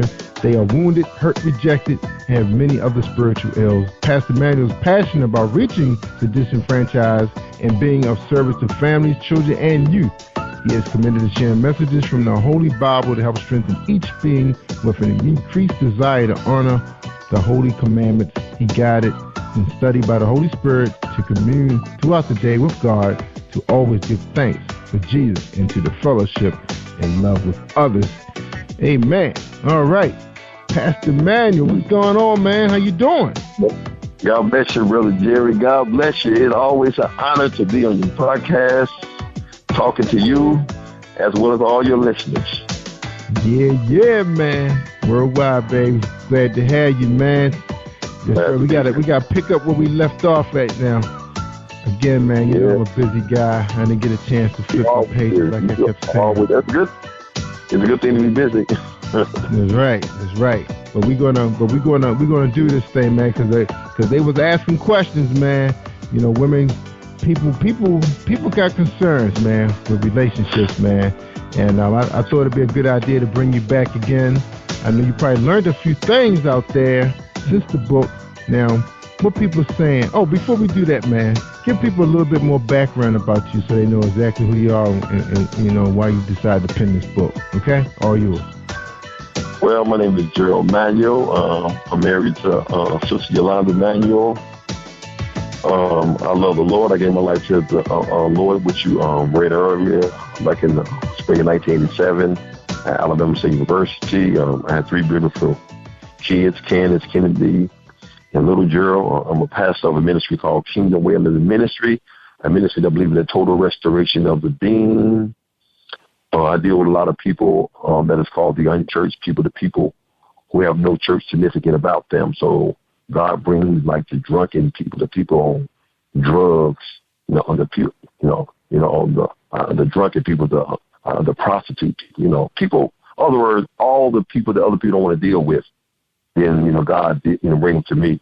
I have a special anointing to deal with those kinds of people. But it takes patience. It takes real patience. These people come into church, they really trying to get themselves together. Then the next day they go back, they relapse. So, God gave me a special form of anointing to be able to deal with certain kinds of people. It's kind of hectic. It's challenging, but God gave me the grace and anointing to be able to deal with those kind of people. I love people. About my book, I don't consider myself an author. I consider myself someone who is obedient to the Lord. And the way the idea for me to write the book came to me, I was on KNTV in Chicago, and then I was talking about relationships, and some lady came to me and said, you know what, you need to come back on here and begin to talk about relationships again. So I reluctantly took the challenge because I don't consider myself no relationship a guru. So I don't consider myself a person who have a whole lot of knowledge about relationship. But it's just something about the lady to convince me that come on back here and talk about relationship, because what you said, Pastor Manuel, was very so profound. People need to hear that. So I came back on the on KNTV, and it was a lot of people in the audience. And what happened was that what I said was very intriguing to them, that all of them came to me and said, you need to write a book. And I kept telling them that I'm not going to write a book. I'm not going to write a book. So I reluctantly said that. And this happened on a Friday. So that Sunday when I went to church and I was speaking to my people, and I was actually mocking myself, saying that they had the nerve to tell me to write a book. I don't have no good penmanship. I don't have nothing in me pertaining to, authorship and all that kind of stuff. So I was not trying to write no book because I never considered myself someone who said that one of these days I'm going to be an author. So I went home later on that Sunday, and 2 o'clock in the morning, someone tapped me on the shoulder. At that time, I was single, so I knew it wasn't no one but the Lord. And the voice said, write the book. So I went back to sleep. So 5 minutes later, right, the same hand tapped me on my shoulder, which is no one was in the room but me, and said, write the book. So I got out of my bed. I fell on my knees. I began to write because I knew that was the Lord speaking to me directly about writing the book. So I said, Lord, what should I say? And God said, call the name of the book, How to Identify Your Spiritual Soulmate. So I just began to start writing, and I wrote that book in 6 weeks. So that's how it came about. And you gave some big numbers out there too, man, about the number of male and females, statistics of the married, I guess never been married, divorced people, widows and widows. The numbers are huge, man. 50-some million people, man, and 50-some million women. So I believe it's a total of it's almost right, a total of 59 million people worldwide. So which come out to about 60 cent. It is a 60 cent percent of people who get married then get a divorce. So the divorce rate is extremely 66%. And this includes people who have not been married, people who was married, and people who no longer want to be in a relationship. So, it's staggering. 59 million people is a great amount of the population. Wow. Who fault is that? 59 million people. Yeah. Wow. I mean, something just not working right. Yeah. I believe the United States is compared with 300 million people. So you got to look at that. 300 million people and 60 million people, you could say, if you want to round it off, that is single. Yeah, that's a staggering amount. Mm-hmm. Somebody going to hit the jackpot when they figure out what to do with those people. Now, Pastor, sometimes you can't, say, that they're not in the church, because they are. Because I'm starting to get figures. I'm hearing about pastors and first ladies getting divorces, So what's the deal with that, in your own words, your opinion? Well, you got to understand something, Jerry, that we're not perfect people. You know what I'm saying? People make mistakes. Like people in the Bible make mistakes. So just because you're a first lady, just because you're a pastor, still does not mean that you hit it on the head when it comes down to relationships. Because a lot of people, which my book speaks about clearly in the 2nd chapter, say, how do you know if this person is one for me? So a lot of people look at the physical attraction about a person and not the spiritual part of the person. But people need to understand something, that God does not looks at people the way man looks at people. God always looks at the heart of a person, while man looks at the physicality of the person. So I believe that pastor, first ladies, and, you know, whoever you want to call it, people always is starstruck. They always look at the physical part of the person. But my book speaks clearly that in all actuality, that the physical part is within like 15% important. Out of 100%, 75% should be strictly with the spiritual part of a person, because man is spirit that has a soul that lives in the body. Okay? Mm-hmm. Now, the soulish part should make up only 15%, which is the soul part has to do with the person personality, the person character. Only 10% should matter when it comes down to the physical part. So that's why people get so caught up in it. Yes, 10%. The physical part only makes up 10%. That's it. Mm-hmm. That's the outer part. So, and that's what happens in relationships. So there's no balance. So, you know, a guy, you know, he want to be attracted to his wife, you know, at the same time that he can articulate with her, you know. So where's the balance? There's no balance to the numbers, huh? No, there's no balance, because we need to understand something is that you can have now don't get me wrong, some people get the whole package, right? I mean, you'll never get the whole package because no one is perfect. But some people might get a pretty face, pretty personality, a person that is saved, but it's still something that is incomplete about the person. But some people, you ever heard the term that beauty is an eye of the beholder? Now, I have seen people that was not attractive at all to me. Then I didn't know other people like, man, that person is a 10. So you have to be able to understand. No, seriously, that's serious. So I heard that too. So my cousin. Yeah, it's serious. And I didn't see right. Yeah, so that's how it is. I mean, the reason why it can never be a perfect balance is because the spirit person is the most important part. So you can never have the most important part and try to make it, you know, as the insignificant part. Now, I'm not saying the physical part is not important, but is not as important, because a lot of people get caught up. That's why a lot of people always end up messing up, because the first thing they begin to identify is that person looks handsome. That person is cute. But they do not know anything about the person's spirit, you know, or do they love the Lord, or anything about the person's personality. So the physical attracts to get their person attention. And then when they caught up and captivated in the person, then it's too late. Now they have to deal with the spirit part and the soulish part with the personality. That's true. So all of that is important, right? It is. I mean, you know, it's funny because a couple of movies have revealed that, you know, where the woman was kind of plain, just like that last movie's out, was it 50 Shades of Grey? The woman was kind of plain Jane, but it was something about her spirit. Something intrigued that guy. I guess maybe because I didn't see the movie. I think he just wanted to dominate her and see how far he can take her homie self. But, you know, it's what it is. But I know I've seen some movies where the woman was a plain Jane, and this guy, this handsome guy, is like intrigued with her, and she's like, what you want with me? You can get any pretty girl you want.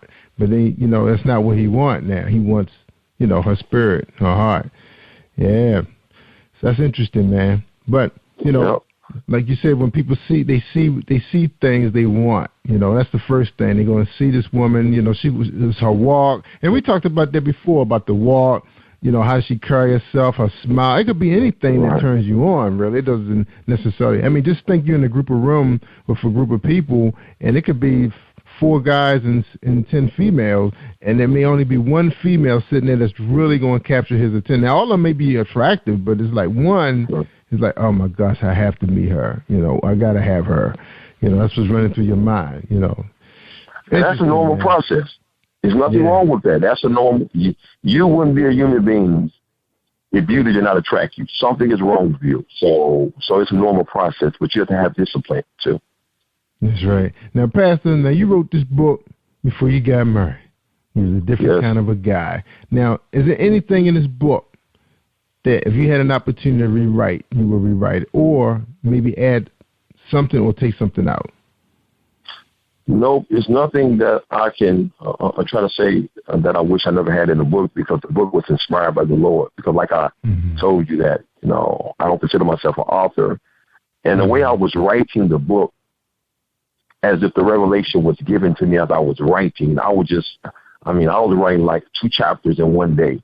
And And anybody know how hard it is to write chapters pertaining to a book is very complicated. They say like the revelation knowledge was just coming to me as I was writing the book.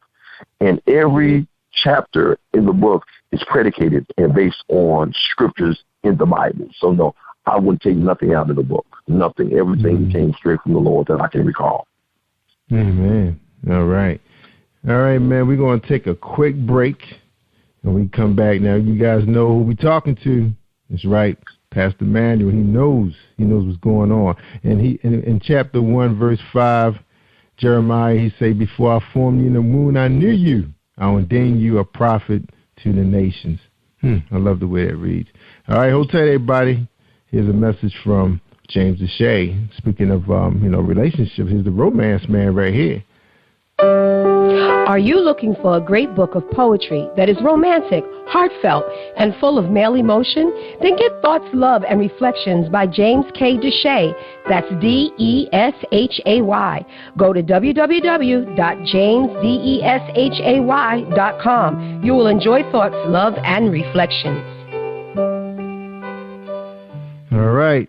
Thank you so much. That's a message from James Deshay. So if you need some help, guys, trying to keep the one you love because you bored her to death, you better get that book, that poetry book. Now, Pastor, when people change over the years, I'm hitting 23 years.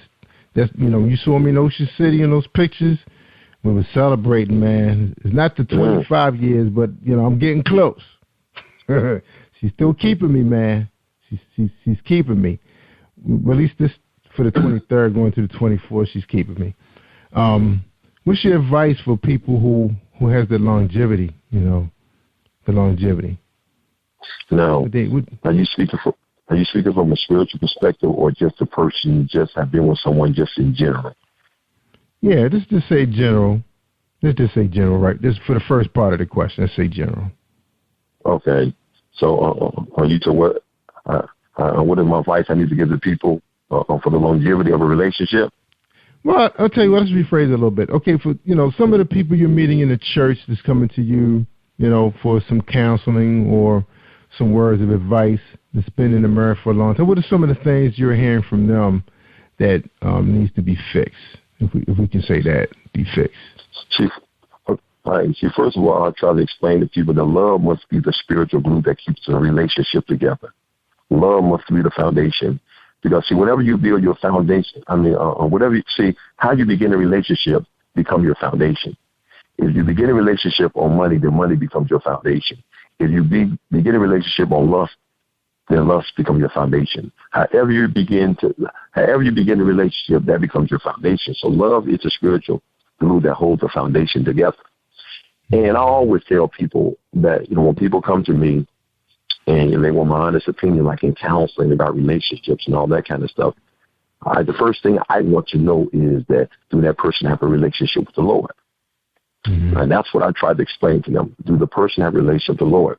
Because this is what I have found out, Brother Jerry, when it comes down to people getting caught up in ungodly soul ties and ungodly relationship. I found this out. I done had ladies who've been married for 10 years and 15 years and 5 years, right? They come to me and say, my husband is not acting right. My husband is not loving me right. My husband is doing this. He's doing this right. I've been praying for him. But now this is where it gets real tricky, Brother Jerry. Now, in the 10th chapter of my book, it speaks about the power of love in the relationship. So we need to understand something that there are different kinds of love, okay? We have agape love, which is the unconditional kind of love. Then we have the filial love, like a filial storgos it is a bloodship kind of love. As far as I love my mama because she is my mama, I love my brother because he's my brother, I love my sister. Other words, is in the blood. That's based on why I love you. Then we have what you call a filial eros love, which is erratic, comes from the terms somewhat like a lust kind of love. I love the person because they have sex real good. I love the car. I love the house. Okay. Okay. Then we have what you call the friendship kind of love. I love my girlfriend because, hey, that's my girlfriend. But notice something. The filial storgos and the erratic kind, eros love, and the friendship kind of love, all of them is based on I love them because they are this. Now, keep in mind, the first love is agape love, which is John 3:16, for God so loved the world that he gave. That is unconditional love. Now, what I'm trying to prove is this. That is a supernatural kind of love. So if I am a Christian woman or a Christian man and I marry an unbeliever, they don't have the God kind of love in them. So only thing they can do is love me conditional. They can't love me unconditional. So while you run around here saying, I don't know why my husband don't love me the way he's supposed to love me and why he's not treating me right, because you're asking him to do something or give you something he can't give you. Because it's impossible for him to love you unconditional, because in ordinary for your husband to love you unconditional, he has to have the unconditional love in him, which is John 3:16. And that love only comes from God when you give your life to Jesus. That is the spiritual glue that holds the relationship together. So that's why. That's the main focus point when I begin to counsel people. How is the relationship between the two of y'all when it comes down to the Lord? Because if you marry that unbeliever, right, you have to take everything that has to come with them. So you can't expect them to give you something that they can't give you. So that would be my main advice. So what are some of the women are saying when you mention unconditional love, and they say then they get the picture. They're like, wow, they did not know that. Yeah, that is a big wow. It's wild because they're marrying people for money, because they look good, because, see, a lot of people think that they can marry a person and then they can change the person. But you marry who you marry. That's where the tricks comes in that, Brother Jerry. A woman feel that the marriage is going to automatically change the person. But let me ask you this. Well, how about those times when fathers, this is before women started going to college and, building their own careers, and fathers was like saying, especially the family itself, they're looking at families that are doing well, they're doing well in life. Therefore, they feel like the son, he's going to take after the father and do well. So then they're hooking the two together, because they say, my daughter's going to be taken care of because he can provide for her. Remember those days? Oh, yes. Yeah, you're talking about the days when basically the father picked the bride, the groom, right? When the family get together and say, we want our daughter to marry that kind of person and that person, that person. Yes, right. As a matter of fact, that's culture. And she's going to hang in there because, she's going to provide right back by taking care of his home, his children, take care of him. And then the relationship goes, probably go as far as it can until she decides she wants her own career, her own money. But, you see a lot of this, among the rich, these girls are going to school with these guys and they say, I want to be taken care of. I want to be a home body. I want to take care of the kids and not work. And I know this guy can provide that, and I will learn to love him. You hear that? You used to hear that a lot, but they will learn to love him. See, this is what we have to understand, Brother Jerry, and this is what we need to understand this, is that I'm speaking from a spiritual perspective, because there's a whole lot of people who don't have a relationship with the Lord, and they marry people, and you know what? They can have a good relationship. So I'm not saying that a person who is not a Christian cannot marry and have a good relationship, because you have some ungodly people, right, living better than godly people in the relationship. I'm not saying that. Right. So it happens. But the point is that right. It happens all the time. But I'm speaking from a spiritual perspective as far as doing it God's way and having God's best and being in God's will. Because you can have a good person, but just because a person is good to you does not mean they're good for you. So we need to keep that in mind. And number two is that it's a difference between having a person and having the person.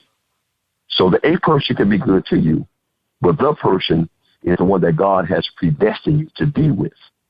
So you have some people is making a relationship work, right? And you have some people are enjoying themselves, but are they fulfilling the calling that God has for them?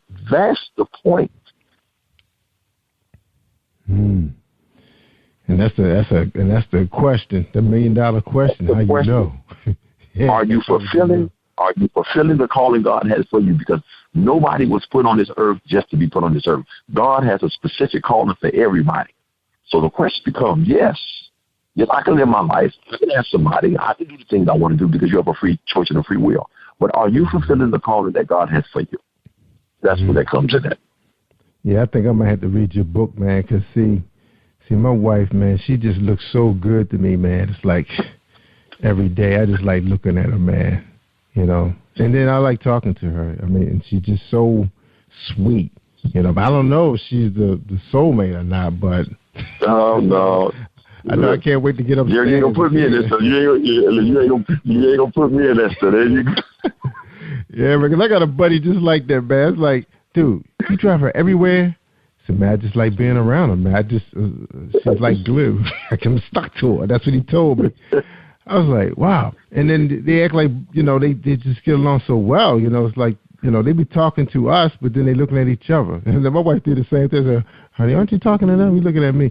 You know, I think it's something magical have. I'm not sure if it's like a spiritual thing, but I know right now, you know, like every night, I can't wait till the show is over so I can go see her because I start the show. That's I don't get good. to see her. That is excellent. I love to hear that, Brother Jerry. Yeah. Okay. That's why, you know what I'll be doing sometimes? Because I did an event last Saturday, plus, you know, I did a couple events. And every time I do events, and when there's married couples that is there, right, and they want to ask me questions, I say, I don't like responding to married couples because the book is not directed for married couples, right? It's how to identify your spiritual soulmate. It's not for you because I don't want you to begin to start looking over to the side and say, man, did I make a mistake? It's not intended for married couples. The book is intended for people who are single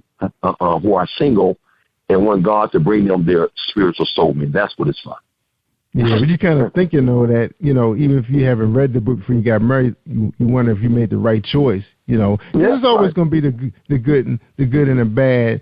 You know, when it comes, like my wife, you know, certain movies she don't like, so you know, and she knows certain movies I don't like. So, but I used to go with her anyway.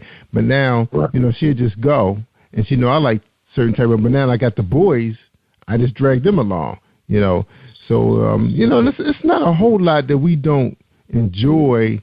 You know, with each other when we go out and meet people and things like that.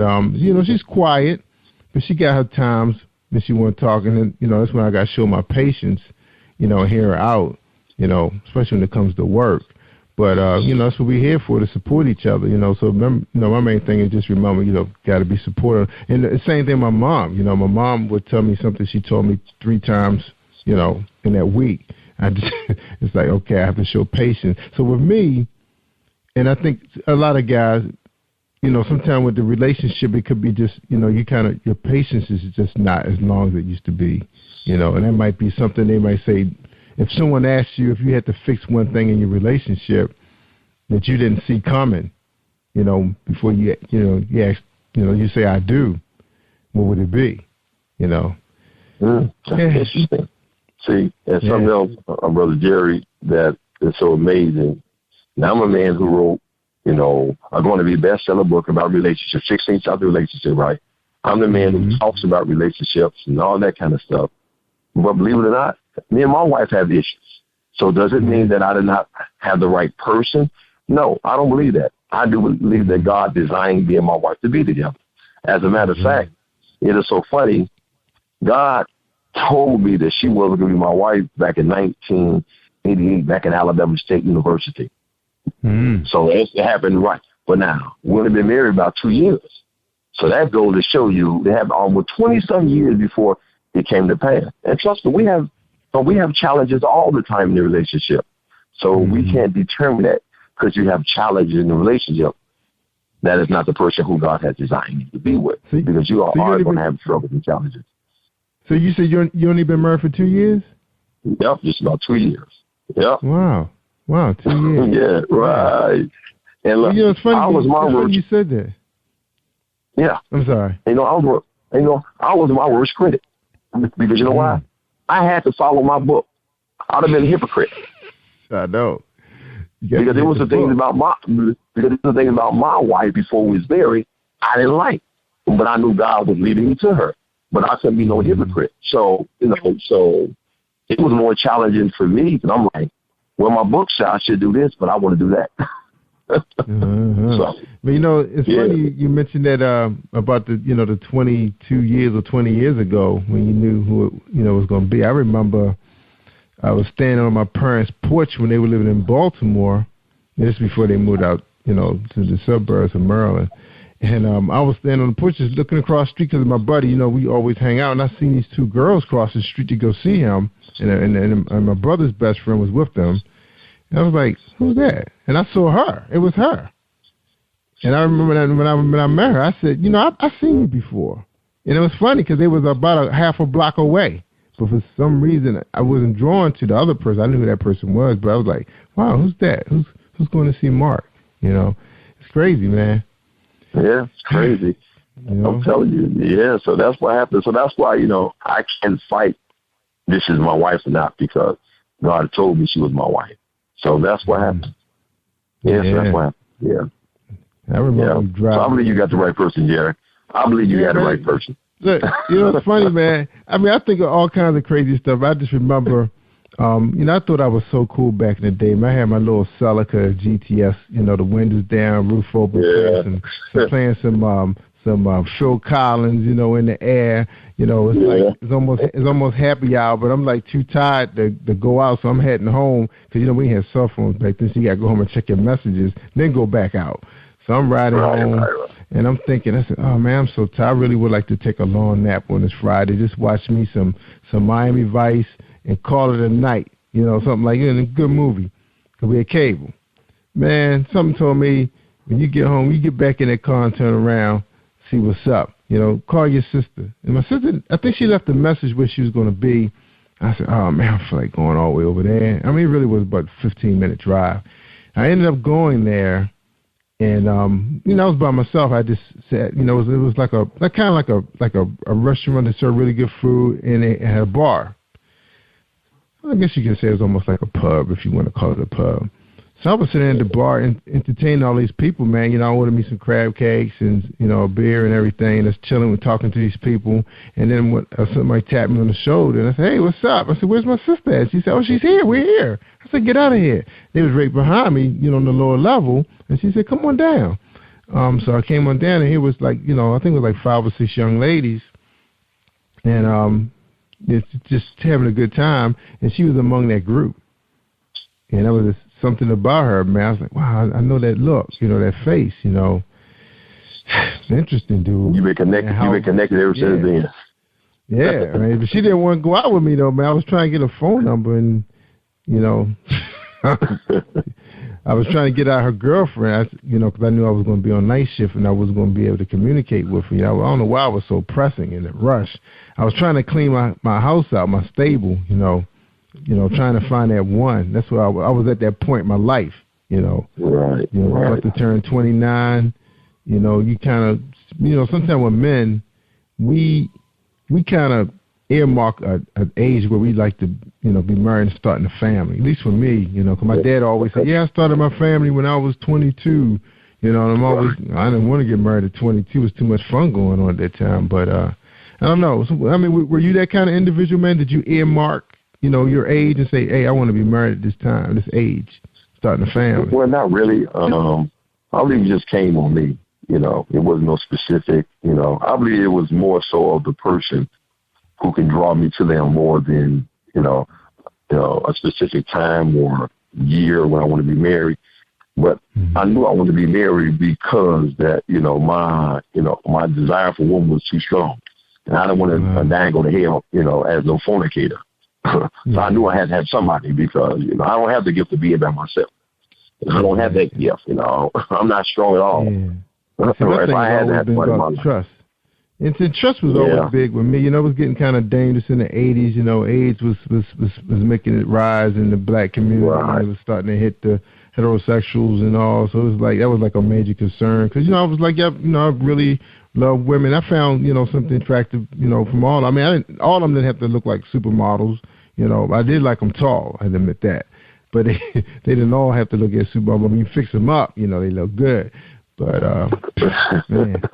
All right, dude, we're gonna take a quick commercial, man. and we come back, man, we're going to wrap it up with your final thoughts, man. Again, we appreciate you coming on here, man, sharing your writing, sharing your life, you know, everything with our listeners. And I'm sure everybody, you know, have concerns, and I think we probably raised some. But, we trust me. Different opinions about the book, trust me, different opinions. Oh, yeah, and I know you probably can sit on a panel, man. That thing probably can go 24 hours, man, you know. I was doing the radio, I was doing the television show yesterday, and so we talked about the 5th chapter of my book, you know, Shall a Woman Pursue a Man, and it was very intriguing. Ooh, I bet it is. And look, I was going to save that one, but I see we're running out of time, but tell you what, man. When we come back from this commercial, man, I want you to hit off on that one. You can close the show out with that one, okay? Man, okay, all right. Yeah, just tell us what came out of that program.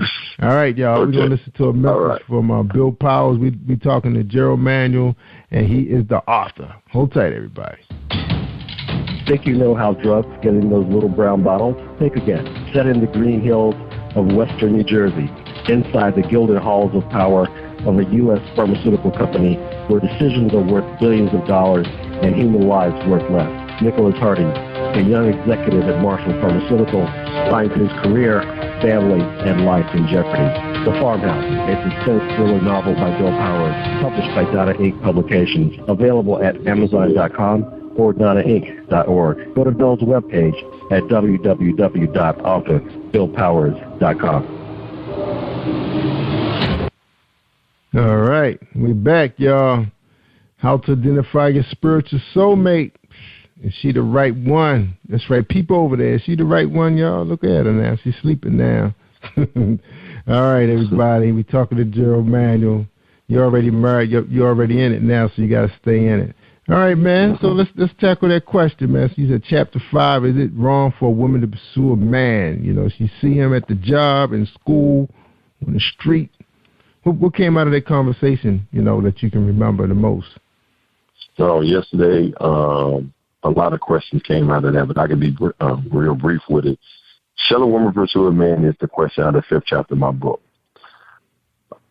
I would say when it comes down to a woman pursuing a man, I say a woman should not directly pursue a man, but a woman should indirectly pursue a man. Because, like I say, this from a spiritual perspective, and a lot of people use Proverbs, the 18th chapter, verse 22, which says, he who findeth a wife finds a good thing and obtains favor from the Lord. So a lot of church ladies, they always use that to their defense. Girl, I'm not going to pursue no man. The Bible says that he who findeth a wife findeth a good thing and obtains favor from the Lord. But it's only one word in there that they use to their defense, and that word is the word findeth. So they take it literally as if a man needs to find them. So if a man is not looking for them, that means that the man is not going to find them, because, you know, they're at home, they're in a grocery store, and they're doing all the sorts of things, waiting for the man to find them, which in all aspects, the woman should be indirectly trying to find her man as well. But the word findeth in the Hebrew means the word matzi, which means to come forth, to appear, to cause to exist, to cause to meet, to be delivered. So what I'm trying to say is that Adam never went looking for Eve. God brought Eve to Adam. So we need to understand something. So I wouldn't say that a woman should directly pursue a man. I'll say a woman should indirectly pursue a man, which means that being in the right place at the right time. I mean, if God put a man on your heart and you are convinced with everything within you that this is the person that God is going to spiritually connect you to, I believe that you should do your due diligently and try to get the man's attention, because a man is predators. Men by nature like to pursue women.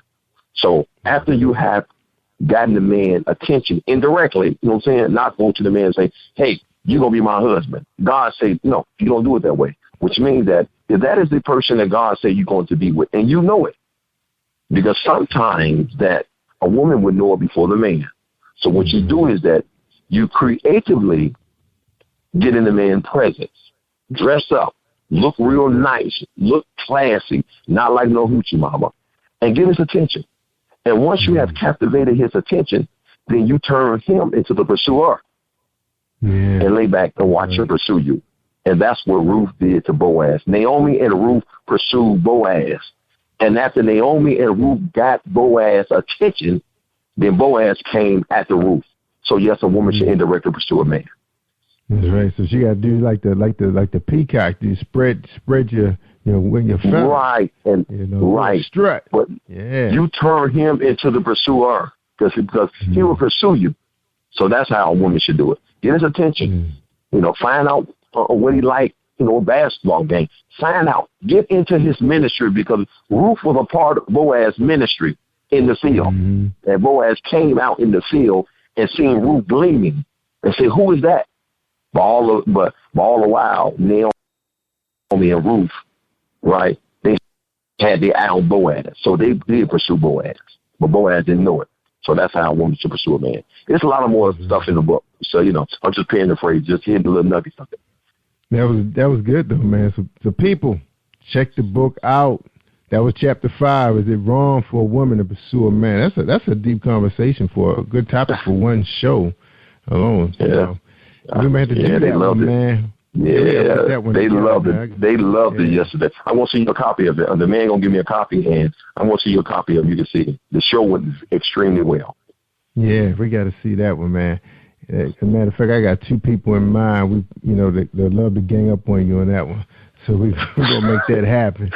All right, man. We're gonna get one more commercial in, man, and so what we're gonna do, man, we're gonna get your final words, your final thoughts on tonight's show. All right. Okay. Here we go. Appreciate it. I forgot about Lita. I forgot about this person. What happens when a man meets a woman who's everything he wished his girlfriend was? Is his girlfriend's unconditional love and ride or die loyalty worth dealing with in her baggage?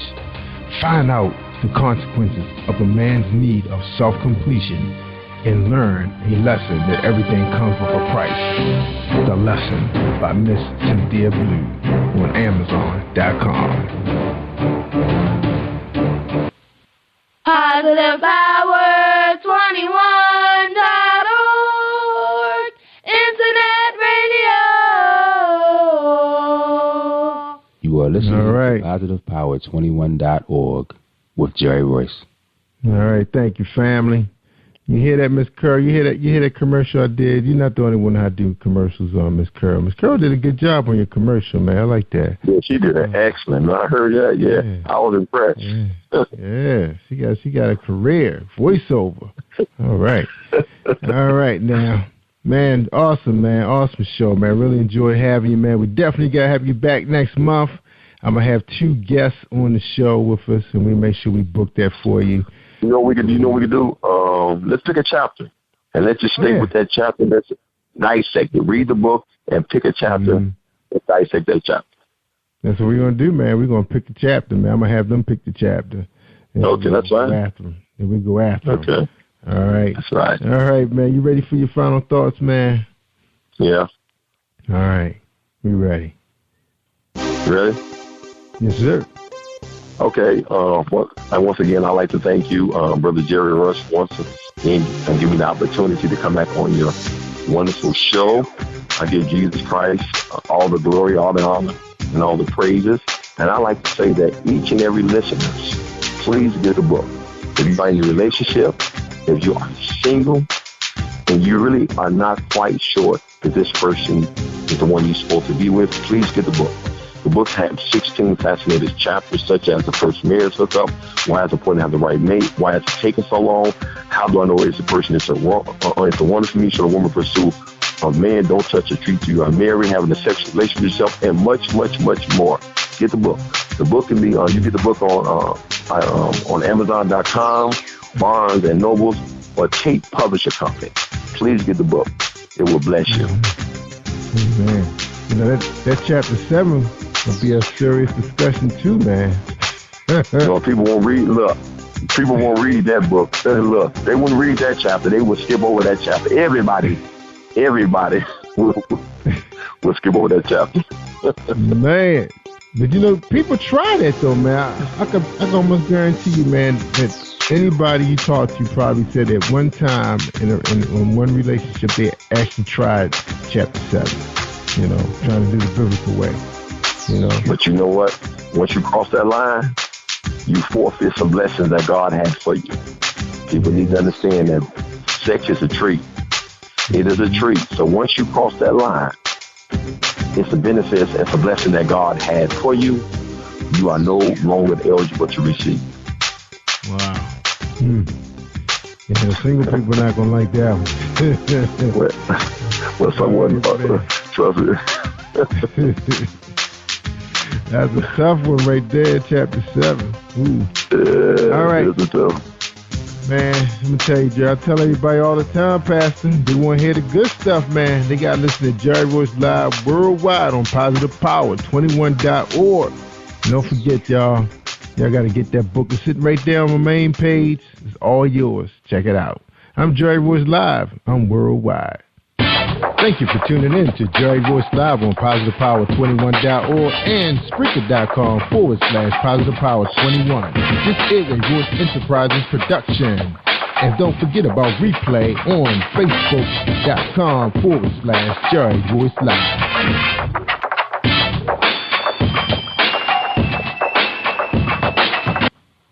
All right, everybody. Y'all stay awesome all week long. Tomorrow's Thursday.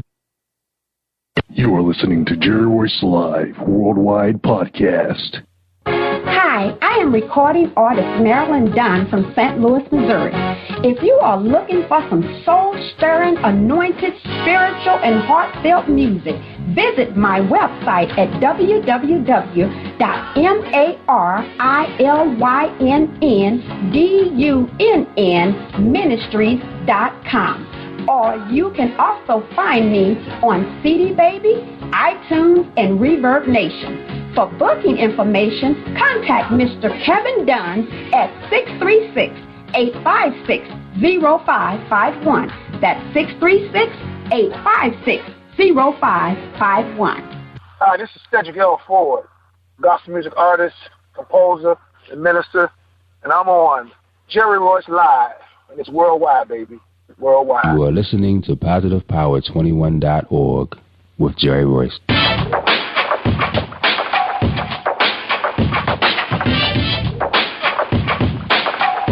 What up? It's your boy Kano Kingston. Hi, this is Angel Sessions. Hey, this is Kat. Hi, I'm Teresa Powell. Hi, Jerry. This is Iowa Sandra Carter. Hi, this is Phil Powers. Hello, this is Teresa Bobby with Jerry Royce Live. Hi, I'm Philip Byrne. I'm live on the Jerry Royce Show. Hey, what it do? It's your boy Houston Saint. Peace, this is Dolly the poet, spoken word artist. Hello, this is Mama Keith with Jerry Royce Live. All right, everyone. You got Robin in, and I'm keeping it live right now on Jerry Royce Live. Hey, what's going on, everybody? What's up? This is award-winning podcast with the greatest podcast on earth. Thank you for stopping by. I'm your host, Jerry Royce Live Worldwide on Internet Radio, where you get your positive on. So when it's all positive, it's all power. That's positive power. This is a worldwide podcast for growth, wealth, and success. Thank you.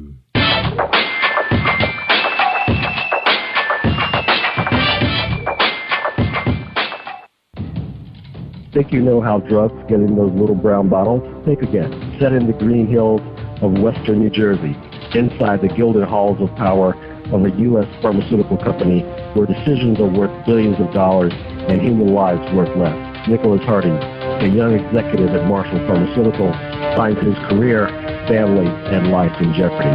The Farmhouse, a suspense thriller novel by Bill Powers, published by Donna Inc. Publications, available at Amazon.com or DonnaInc.org. Go to Bill's webpage at www.author.BillPowers.com. Are you looking for the next great read? A book filled with love, passion, betrayal, and intrigue. The award-winning novel, Season of Change, by Tamika Patrice Kane, is sure to satisfy your literary sweet tooth. Check out this must-read book reviewers are calling uplifting and emotional. and exceptionally great read, deeply intense and thought-provoking. Order your copy today, available in paperback and ebook on Amazon.com or at www.tamikapatrice.com. Are you an author looking for promotional services or a reader looking for a great read at low prices? In this competitive world of books, Fighting Royalty Promotions is dedicated to bringing authors and readers together to build a greater respect for literature through our various promotional services and online bookstore. So head over to WritingRoyaltyPromotions.com and check us out.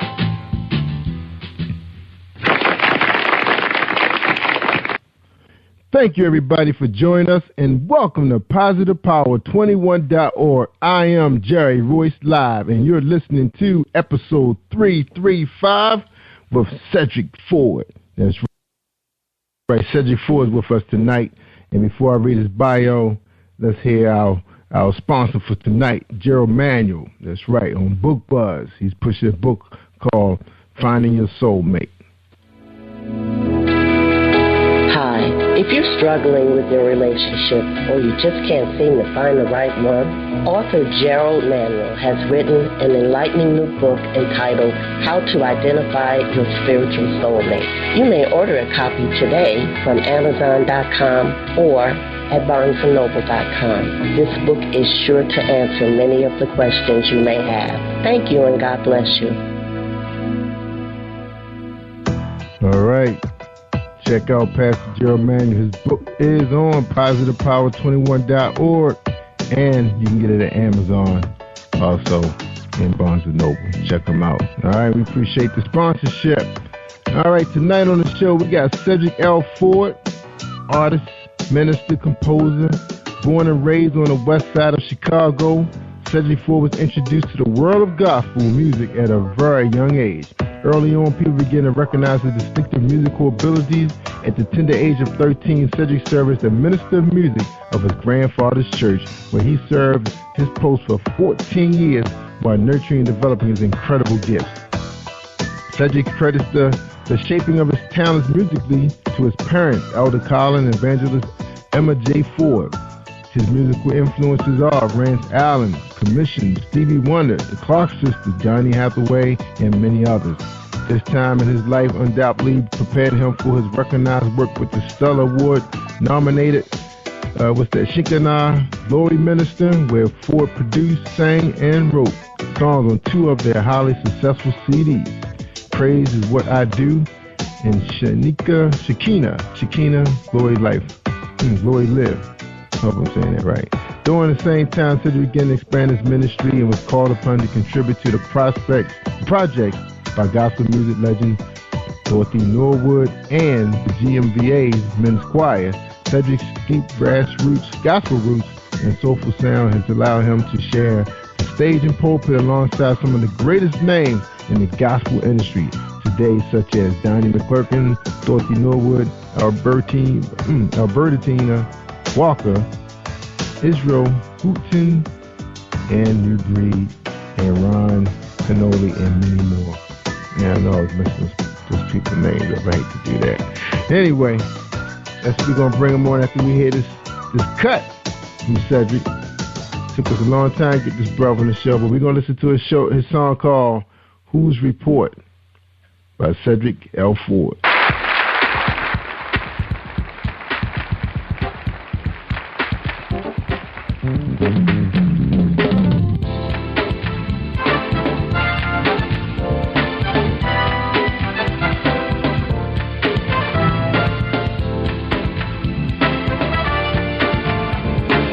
Y'all do something for me. Clap like this here.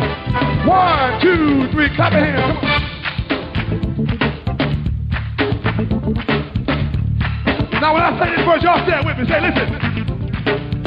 Whose report will you believe? You say. We shall believe the report of the Lord. Now clap.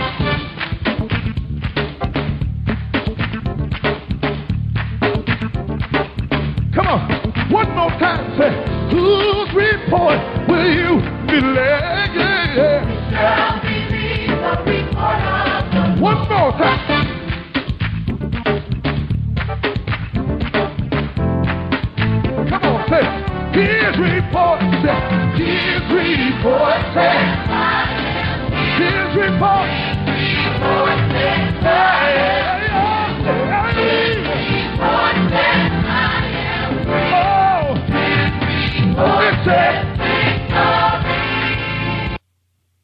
All right. That's Cedric L. Ford, Who's Report. Welcome to the show, Cedric L. Ford. How you doing tonight, man? Oh, man, I'm blessed. Having a great time here in Houston, Texas, where the weather is wonderful. Oh, lucky y'all, man. I think we're getting a little rain right now, but it's okay. We waiting to see everything turn green anyway, so that's what we need, some of God's liquid magic. So that's good. You're right. You know, gotta have it. Gotta have it. That's right, man. And sorry, man, for messing up the gospel greats, man. You know, a brother don't hear those names that often. And I think that name is what, Albertina Walker. Albertina Walker and Shekinah Glory. Shekinah Glory. And then the other guy was Israel Houghton. Israel Houghton. Is that right? That was right. Israel. All right, cool. All right, man. They the greats, the gospel greats. All right, bro. The first question is, who is Cedric L. Ford, the gospel artist? Wow. Oh, wow. Spans over several years, man, many years of being in this industry, man. Let's see. Started out as a kid with my parents. You know, I'm the oldest of 6 children, oldest boy. I'm the oldest boy. My sister's older, but the 6 of us, we started singing as kids. One of the craziest stories, my dad would see us in the middle of the floor. We'd have a vacuum, and I'd have a broom. My other brother would have a mop. My little other brother would have some spoons and a pot. Sisters would all stand around the vacuum like it was a microphone. And we'd be listening to gospel greats like the Mighty Clouds of Joy and the Williams Brothers and Clarks, people like that. And we would be mimicking them. And he would, be like, y'all stop all that noise and stop it. Not recognizing that, he and my mom had produced some great singers. My whole entire family sings. And so we kept on at it. We kept at it. Before you know it, we were good, man. We would call it local celebrities there in Chicago, Illinois. My mom and dad, were both ministers. They would be preaching in different revivals and services, and they would put us up to sing first, and then they would go ahead and minister. And so it's birthed right there at our home church with my grandma and granddad. They were the pastors. My dad and mom were the co-pastors. We kept on practicing and kept on getting good and kept on getting good. So now each and every one of us had some type of success in the music industry. And so later, as I got to become an adult, I ventured off on my own and I joined the church by the name, at that time it was New Christian Valley Baptist Church. Pastor Reverend H. Daniel Wilson, which is now better known as the Valley Kingdom Ministries International, where you have first the internationally acclaimed Stellar Award-winning Shekinah Glory Ministries. It's a praise and worship team that has been traveling all over the world, sharing the gospel of Jesus Christ in music. We developed our sound right there at the church doing praise and worship on Sundays. We would do like almost an hour, maybe sometimes 2 hours. Sometimes it's all day number of praise and worship because the glory would come and feel it and just drop into place. And so we just kept on at it until our pastor noticed that we had something special. So then he gave it to our minister of music, Ms. Rose Harper, to produce our first album, which was called Praise Is What I Do, which is one of the biggest songs and it's hit, written by my good friend William Murphy out there in Atlanta, Georgia. And I wrote 2 songs on that album, and I sung I think about 4 or 5 songs on the whole project. It went platinum. And then to follow that up, after I moved from Chicago to Houston, I went back, and I believe it was about 2003, 2004, around that time when Shekinah Glory recorded again. It was called Shekinah Glory Live, and that's where you got the big hit called Yes, written by my good friend Valencia Lacey. And I wrote 1 song on there, but I let 1.5 to 2 songs on that album, and it went platinum. And before that, I should have mentioned that 2000, actually 1999, Dorothy Norwood came to Chicago to and had recorded a young lady a year prior to like 1998, and she discovered me. And so 1999, we did my first live recording called Cedric Ford, featuring featuring Visions, a choral ministry. It's a choir I used to sing in. And did my first album. I was signed to Malaco Records, Muscle Shows. Did pretty well and kept going from there. Like I said, that's when we did the Shekinah Glory album. Was featured on the GMWA Men's of Promise album in New Orleans. Featured on Dorothy Norwood's album The Lord is a wonder. Just had an awesome, still continuing to have an awesome experience in the gospel music industry. Served on the stage with the greats, Fred Hammond, John P. Key, you name them. I've had an opportunity to be in the vicinity of singing on the same stage as these people, and it's been wonderful. The greatest experience for me was to have the gospel greats, the caravans, to be at my live recording.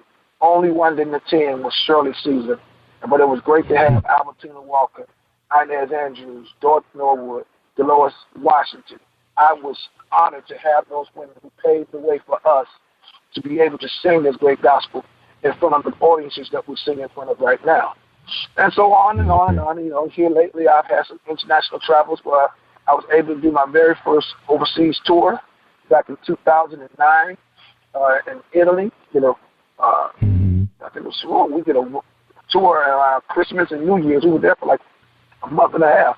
And it was wonderful. And from there, I would go and travel for the next 4 to 5 years to do an international tour with a band over there where we did 3 genres of music. We did gospel, we did soul, and we did blues. And so it's been a blessed journey, and I'm still journeying. I'm right now in the studio getting ready to release a new project, and my single should be coming out in the next couple of months. I'm excited. I'm excited about the new music. I'm so excited. You guys be ready. I'll give you a call and let you get a chance to be one of the first to play it. And I'm just excited about this new venture. I'm also starting a fellowship, a worldwide fellowship with worship leaders all over the world. We're going to have our first event this coming fall. It's called Worship Leaders United. If you guys want to check us out, look for us on Facebook, where worship leaders spell leaders at the end with a Z, an apostrophe Z instead of an S, so that we can have some differentiations, because there are a lot of people out there called worship leaders. So Worship Leaders United, check our page out, join our group if you want to be a part. This is just some of the things that God is blessing us with, serving at a wonderful church here in Houston, Texas, called The Rock, the Reflections of Christ's Kingdom. Is the word with the acronym of The Rock. Our pastor's world-renowned scholar, Dr. Dana Carson. And so I'm under training with him as far as pastoral things that we're going to be doing sometime in the future as well. So, man, it's just been a journey. I can keep going on and on, but that's just some of the things that God has blessed us to be a part of. Yeah. I didn't mention that me and my brothers are also in the studio. We've been produced by Grammy nominee Percy Beatty out of Chicago, Illinois. This guy produced for some of the greatest. He produced the BBC Lions, R. Kelly, wrote songs for R. Kelly. You name it. I mean, he's one of the greatest writers. One of his greatest acclaims is when he was writing and producing for a Grammy Award winning Milton Bronson and the Thompson Community Singers out of Chicago, Illinois. This man has written some of the biggest songs out there right now. So he's penned a song for my brothers and I that Marvin Winans and the Winans were killed for. But he gave it to us, and we're going to slap that boy. It'll be out pretty soon. Yeah, I hear you, man. Wow, Cedric, you up to a lot, man. No wonder we couldn't get you on the line, man, those times, man. You got a lot going on, man, so you need people in your corner helping you, man. So you guys, because you guys are in the studio, you're not really doing no touring or anything right now, right? No, at the moment. I'm doing little spot dates here and there, but as soon as we're finished, we're definitely going to be hitting the road trying to produce this new music. This new album coming on myself as well as with my brothers. We're definitely going to be out there trying to make it happen. All right. Now, I missed this part of the bio because I didn't realize it was 2 pages. So you're currently serving as the pastor for the International Worship? That's a church? Is that what they say? Yeah, I was at the church is the Rock Fellowship of Kingdom-Minded Leaders and Kingdom-Minded Ministries. I serve as the International Worship Pastor for all of our churches across America and the world. We have churches here in America, in Atlanta, in Memphis, in California, in Charlotte, North Carolina, and got several here in Texas, and we have one over in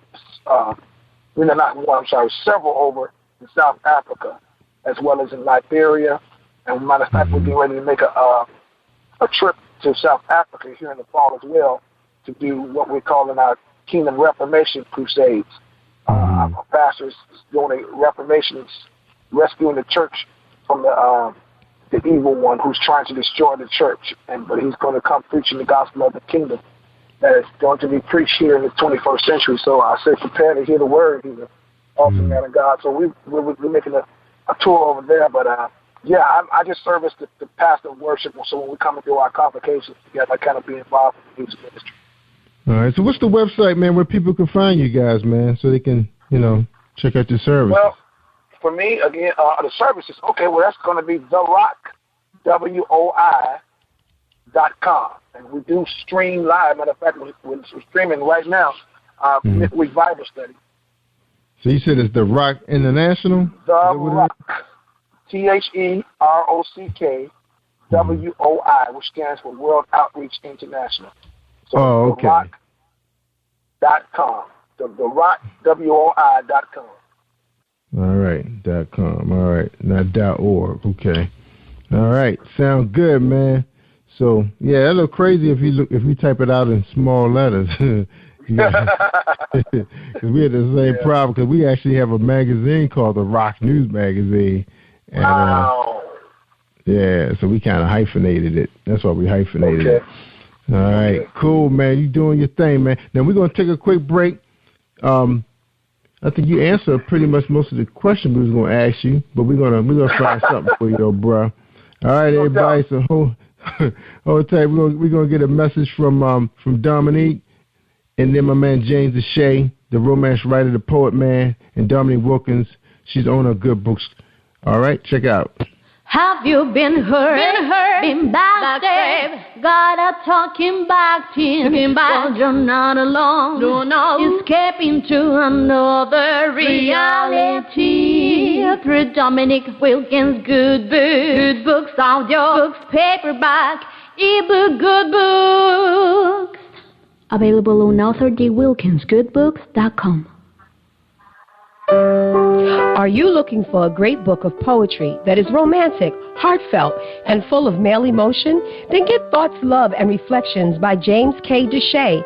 That's D-E-S-H-A-Y. Go to www.jamesdeshay.com. You will enjoy Thoughts, Love, and Reflections.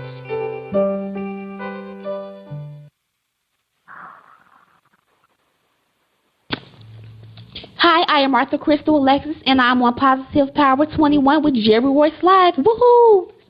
All right. Thank you, Crystal, bringing us back in. We're talking to Cedric L. Ford, pastor, international pastor. He's a busy man, but he's making things happen. When you're working for the Lord, you got to keep moving, right, man? You can't stop, man.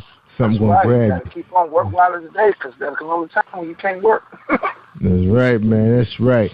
While things are hot. Now we're going to listen to another song you have, and this one's called Created to Worship. Now the song we played before, are they new singles or are they just off of an old album? Well, we recorded this album back in 2006, and it's still moving on radio even now to this day. And I'm thankful that the radio announcers are still keeping us alive, man. I appreciate it. It's a long time. Long time for the album to be running. Created to Worship is still getting a lot of airplay. And that's our number one single off the project we called. It was called Created to Worship, the album. So, I like Who's Report. That was a nice song. All right, here we go. Thanks, Created to Worship. All right, we're going to come back. We're going to talk a little bit about that first one. We're going to listen to this cut real quick. And we listen to Cedric Ford. All right, Created to Worship.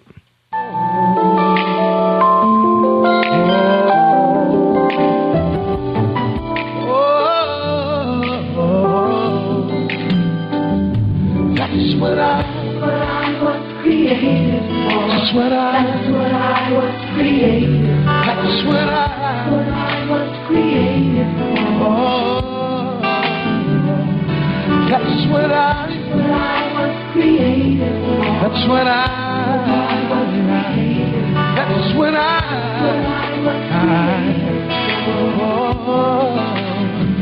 not just to live in a house or mansion, not just to drive in a fine fancy car.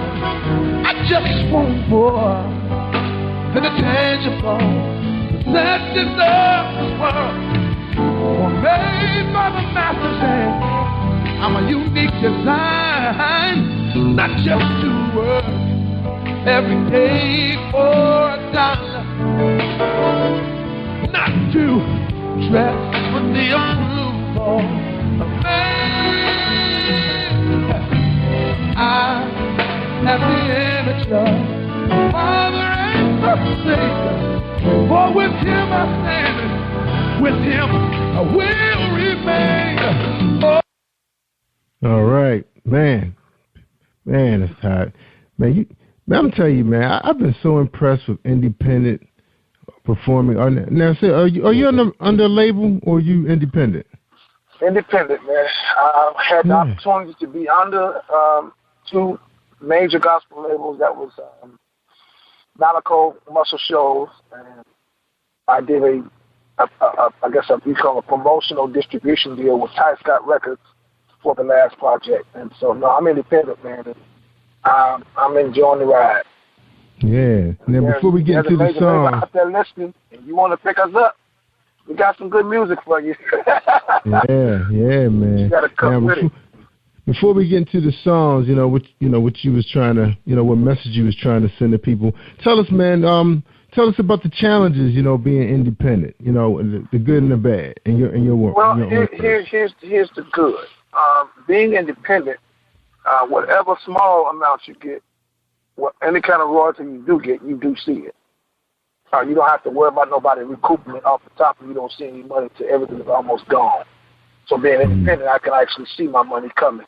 My royalty checks, and if I do some stuff on iTunes or Amazon, whatever kind of real estate space I need to put on their website in order to get my money. So we just create a contract with them, and we get our percentages. We don't have to worry about going to a record company trying to get a check.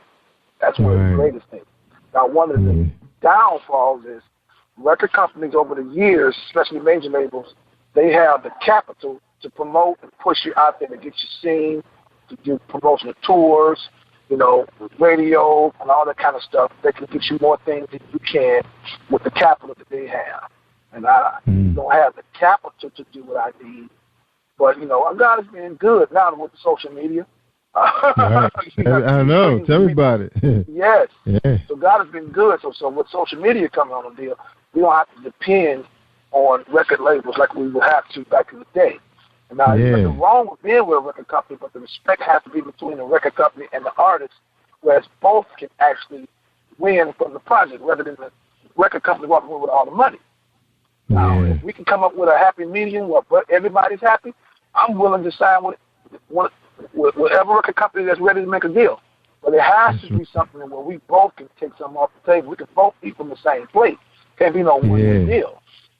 Now, I'm not sure if you was watching that series Empire, but the guy that was Lyons, who was heading up the company, he was trying to make some deals with some artists. Exactly what was he saying to them? And, if you heard those lines, you remember those lines? Well, the deals he was making, I don't know which part you're talking about, but just being in the industry and knowing a little bit of something is, they can sign those guys up and they can give them all this money up top and make them feel like they're balling and all that kind of stuff. And then the next thing you know, that recouping and stuff. Before they can sell millions of copies of records, but because of those tours, those toys, those advances, when you really make a lot of money, they can always write off everything you do.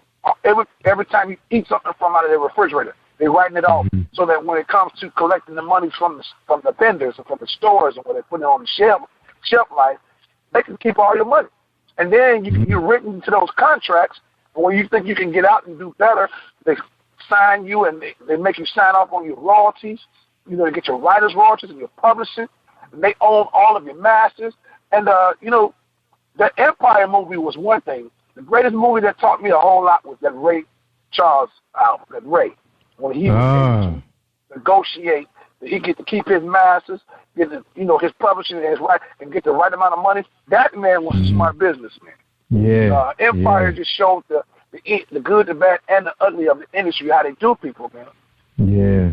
Because he had said something when he had brought this white rapper in I think it was two dudes maybe, and he was trying to sell them on this new deal because of the piracy, because people were doing so many downloads. No, I guess the record industry claimed they're not making no money because that's touching it. Because of the downloads, man. You got Spotify, you got Pandora. You can go and listen to everybody's record for free.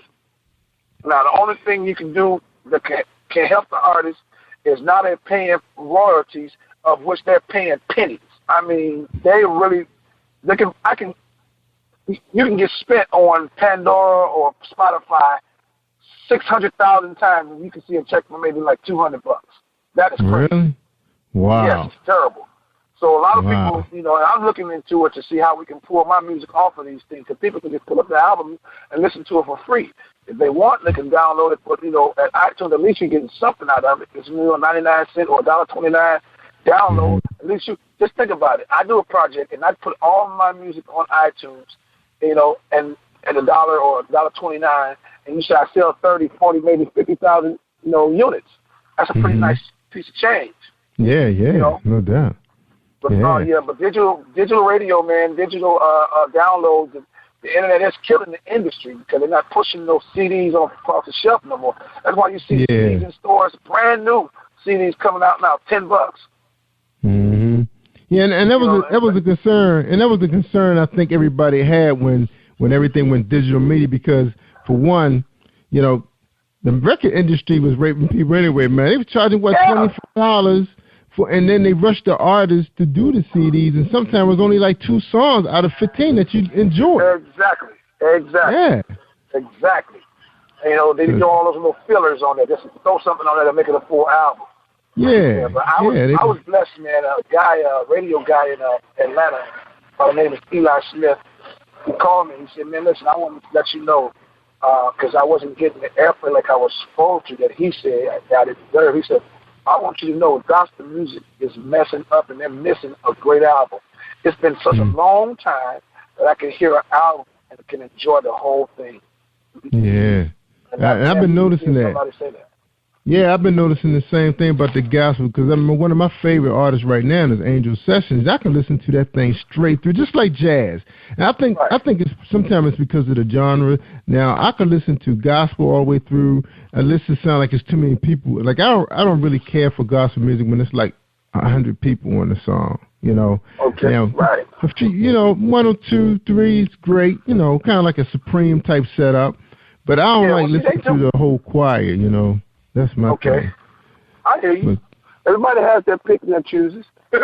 Yeah. I mean, but I don't like hip hop. I mean, seriously, period. And everybody, that's one of the biggest genres right now in the world.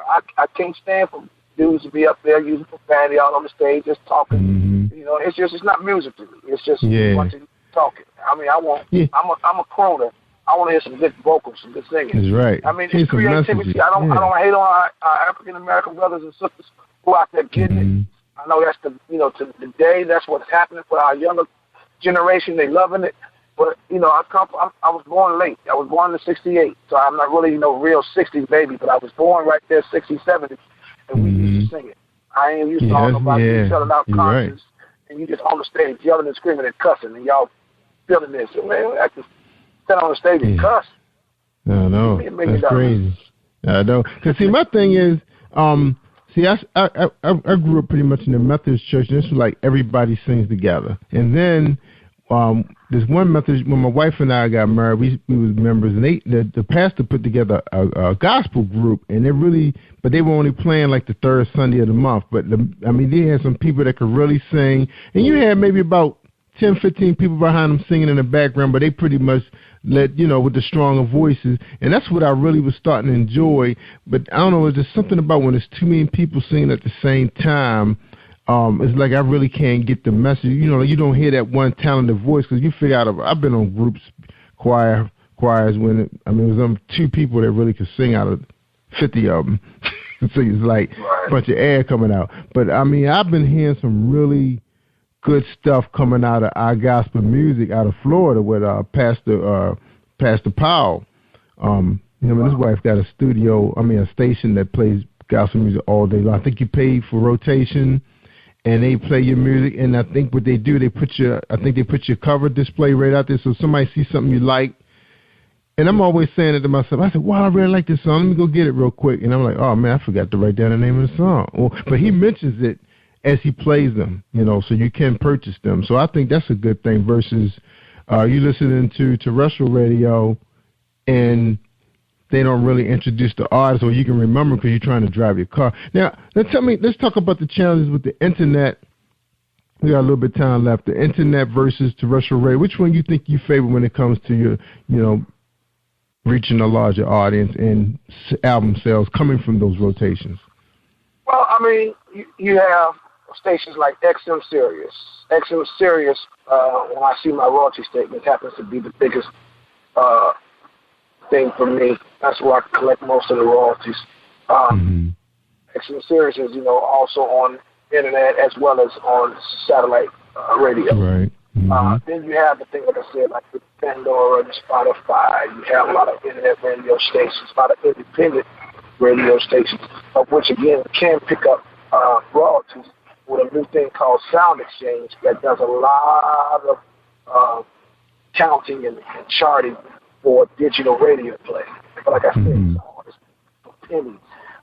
So, but I would say it's a mixture of the two because digital internet radios is the new wave. Is what's happening. A lot of radio stations, are really getting, away from it. You think about it. We had a 24-hour station here in Houston of gospel music, and they pulled that immediately. But that station still has it, but it's only internet only when you're allowed to have it. Her morning show still syndicated, but they pulled it off here and they put them on our internet radio. So.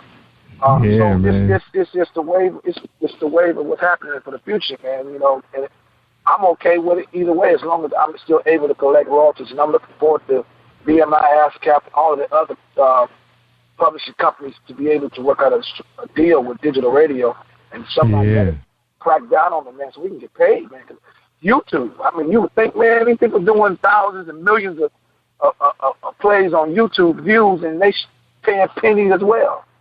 Yeah, right. Cause they supposed to monetize your video when it gets so many plays. Yeah, so many plays. But then when you get the little small, they give you little pennies. They rob the people, man. And it's free advertising. We get it. But man, come on now. Yeah, and I mean, right. It has made people stars, and I know there's a lot of smaller podcasts are actually streaming some of the YouTube signals down, but people starting to get exposed to you, and then they say, "Oh, I want to buy that single." The owner, because just think about this too. Still, right now, Cedric, everything is really, really new to everybody. You got everybody starting to get plugged up to their iPhones and their Galaxies with their Androids, and they want to own music. They want to own clean music on their devices and play it when they want to play it instead of titles out there now. But what's going to happen? They playing the music they want to play. I want to hear what I want to hear when I want to hear. So I want to purchase my music. I love purchasing, especially and you talking about what Spotify singles. And a lot of these other digitals do. They give you an opportunity to set up your own station to play what you want. Yeah. You want it. But they do it for free. Whereas on my app, which I pulled my app down because I had to do some constructive work to get it where I want it to be on. Like come on, Reverb mentioned as well. They can still buy it, purchase the singles and purchase the songs, for the 99 download or whatever. But I'm just trying to perfect some things this next wave, man, so that I can best bang out of the buck and maximize my opportunities, man. Because, I don't know how I'm not as young as I used to be. My opportunities is closing for some things. I mean, to do probably touring and all that kind of stuff, but I'll always be forever a writer and a composer. I'll just sell my right. It's a lot of talent. Yeah, I was going to ask you, we got a couple of minutes, man. I was going to ask you, are you planning to, you're getting a little older, the knees starting to bother after a while, you looking to start doing, more studio work? Like, do you have your own studio where you can start recruiting young artists around the Texas area? As a blessing, I attend a wonderful church, and we were able to purchase 11 acres of land, and we built a studio on campus, and I have, opportunity to go in there and do some work. I'm going to be looking to do some things with my children. Both my kids can sing. And even down through my family line, my nephews and nieces, a bunch of them can sing. We're really trying to crack down in our family. We've fought long enough. It's time for us to fight for real, fight together instead of fighting separate. We've got wonderful producers and music heads in our family, man, and we're starting to pull that stuff together to leave a legacy for our kids, you know. And if there's some other little talents around here, and again, I write music for several artists. As a matter of fact, a couple of years ago, I wrote for Georgia Mass, got a song on them right now.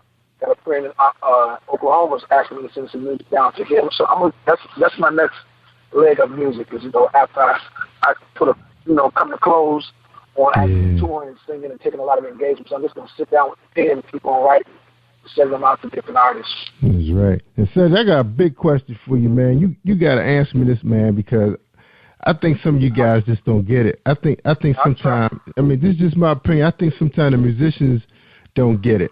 All right. Listen to me out, man, and then you got a couple minutes to answer the question because we got to get ready for the next show. All right. Now, and just think about it now. I'm going to just throw some big names out there. All right. Go ahead.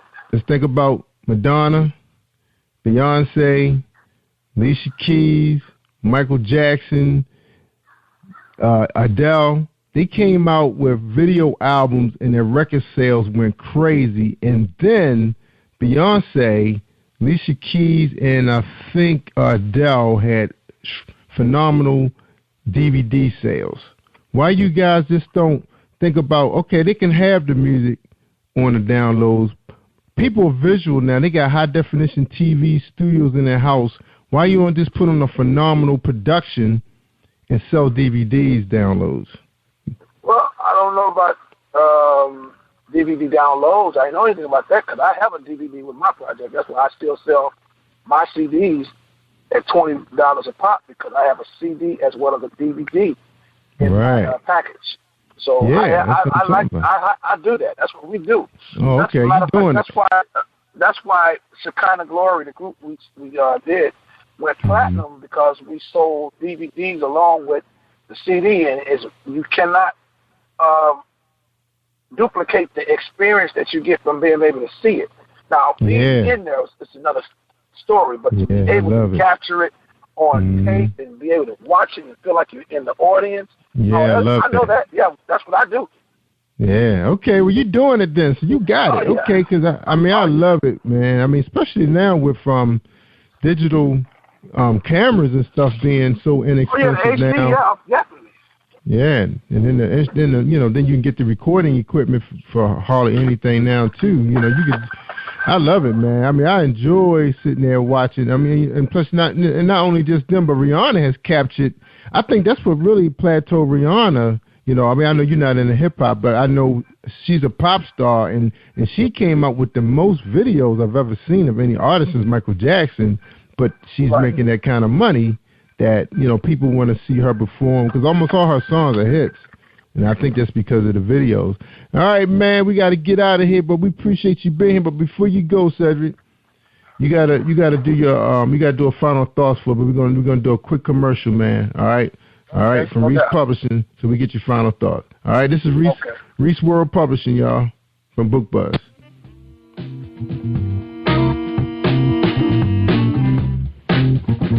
Are you an avid reader of urban fiction, looking for drama, suspense, and more?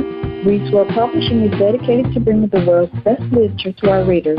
Urban fiction, erotica, sci-fi, mainstream fiction, and children's literature are just some of the genres produced by our diversified family of authors. You can reach us on Facebook, Twitter, Instagram, and at our website, www.reeseworldpublishing.com.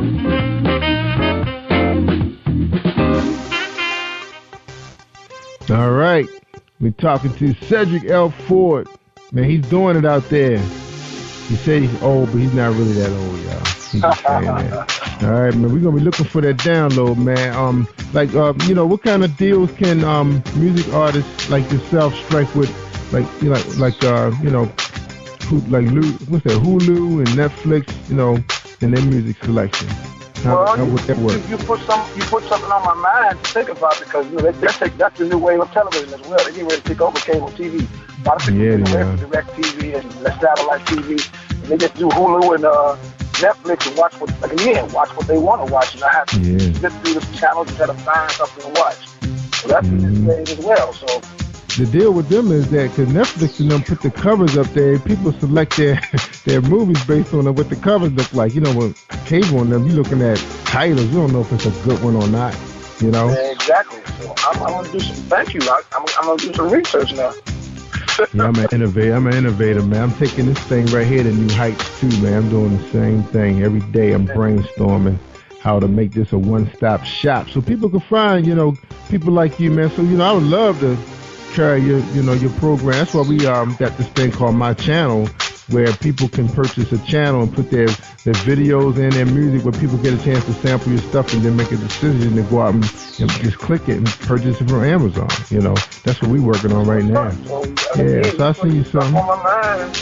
Yeah, man. Into this kind of stuff, man. No need to sit back and have to wait on people. You can just put your own stuff out there and make it happen. So, take control. Right. Yeah, have control of your own destiny. I appreciate that information. So now I'm going to do some research and see how we can make it happen. That's right. You need the website. That's one of the things that the Facebook experts are saying. They said, don't think Facebook is your website. That's where your leads are. You use that to bring people to your website. So if you got sample music. It's being constructed right now. It's being reconstructed. I have it up. I got like a little stagnant phase, but right now it's under construction. And so man, you got to make that. I want to get my website out to the people. It's www.cedricford.com. That's www.cedricford.com. Of course, you just mention social media. I'm on Twitter. Put my name in all of those, Cedric Ford. You'll find all of that. We're getting ready to start. We've already started our worldwide fellowship with worship leaders from across America with all the churches. Those of you who are looking for someone who can come and help you, help the praise team. If you want to set up a praise team, if you want someone to consult with you, musicians. I've been doing this over 20-something years. And so Worship Leaders United, leaders spelled with an apostrophe G. We're starting our fellowship, and our first event is going to be here in the fall, right here in Houston, Texas. They're coming from all over the world. We got people coming from Toronto. Hopefully some of our friends will come from South Africa and other places, and all over America. We're going to meet here and have a 2-day summit where we're going to share with them some good information, man, so they can help build their local churches, And we're not looking for all of these huge churches to come. There's so many small to medium-sized ministries that can use some good consultants, some good work, help and resources, and we have that for them. And so, again, my website is cedricford.com, www.cedricford.com. If you want to book us, you can always look us up. My girl, Act Ministry out of Nashville, Tennessee. She's my manager. She's a wonderful lady. Oh, yeah. Yeah, we got on there. She's the one who hooked us up with you. Yes, yeah, absolutely. She's awesome, man. Hey, Seth, go ahead and give us your final thoughts, man. I got to do another show, brother. I know we started. For me, I say... All right, go ahead and give us your final thoughts. Go ahead. All right, final thoughts is, man, stay with the Lord. If you're not with him, get with him. Let's continue to love each other. Let's continue to love Jesus. He is the answer for the world. And that would be my final thought of anything. Just, love on Jesus and let Jesus love on you. That's right. Amen. That's right. Speaking God talk. All right, everybody. We have sevan-jordan.com on the show. He was awesome. And I tell you guys all the time, if you want to hear some good stuff, you got to listen to Jerry Royce Live worldwide on positivepower21.org. And don't forget, you can hit me up on Spreaker.com/positivepower21. Take care, everybody. Stay awesome all week long. And thanks a million, Seth. You was awesome, brother. Thanks, man. No doubt, man. Appreciate it. Thanks for the opportunity. You're welcome. Peace. Thank you for tuning in to Jerry Royce Live on positivepower21.org and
of dollars and human lives worth less. Nicholas Harding, a young executive at Marshall Pharmaceutical, finds his career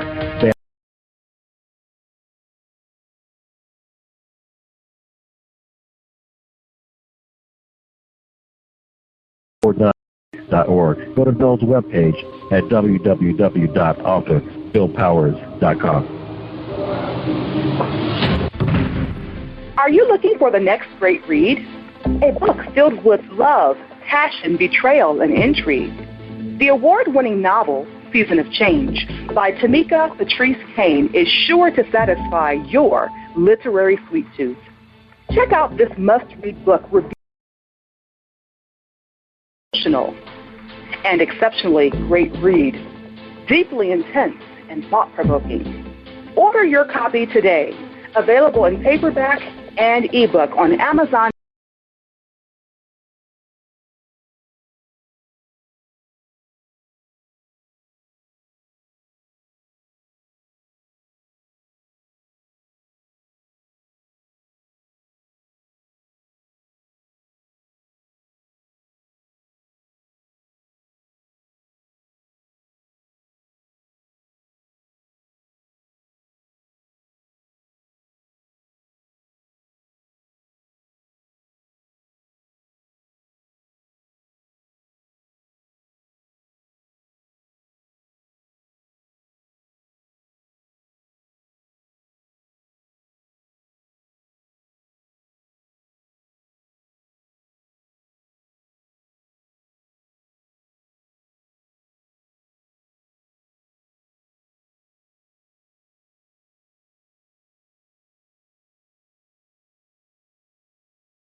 You streaming now. Guys.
that lives by a simple creed of trust God, clean help, and help others. You know, that's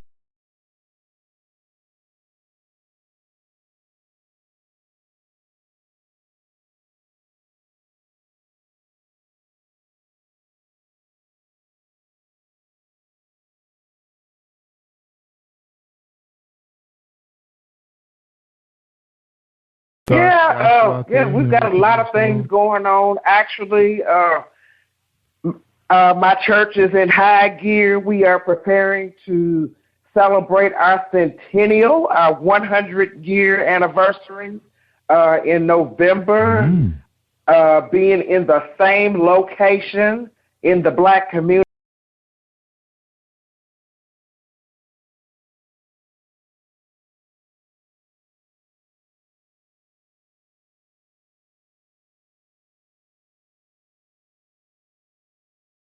Because sometimes, we need, an extra set of hands. So if I can, donate mine to a cause, I do. Mm-hmm. That's right. Now, you sound like a very grateful person, volunteering all this time, helping people, helping God's people. Tell us, what are you seeing right now? What's going on in the streets right now with people coming to your church asking for help? What are you seeing in most of right now where people need help? It's so much going on. It's so much going on. A lot of what's going on here in Louisville, we're dealing with a lot of murders here in our city right now. A lot of murders, a lot of shootings, a lot of stabbings, and it's the young people that we're seeing a lot of. I mean, practically every time you turn on the TV, the news is something, or you're getting an alert, on your cell phone that something has happened. Just seeing a whole lot of disparity. Just a lot of people are just full of despair and just like they've lost all hope, if they ever even had any hope at all. And that is, part of the motivation that led me to write Thirst No More, because, I know what that's like because I've been there. I know what it's like to walk down the street feeling like I had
So, yes, I am grateful. That's right. Awesome. Now, Yvette, tell us a little bit about your involvement with the Sisters of the Roof Book Club. Tell us about that.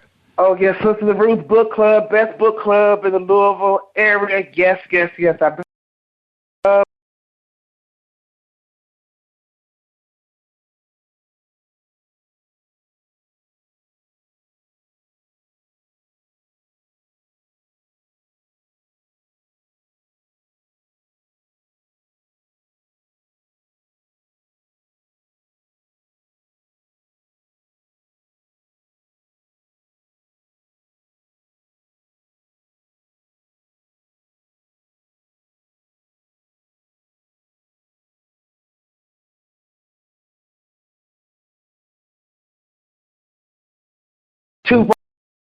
and publish it. Even when I thought I couldn't, they were like, you can do it. I mean, cheered me on, prayed with me, and I mean, it has just been a phenomenal experience being with them. We travel together, we laugh, we cry, and we have feel good.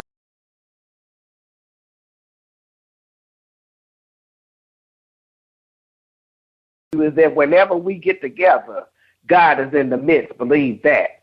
Amen. Awesome. Sound like an awesome group of ladies. If you guys listening, I'm shout out to Sisters of the Roof Book Club. All right. And you mentioned another group called Impact Writers Group. What is that all about?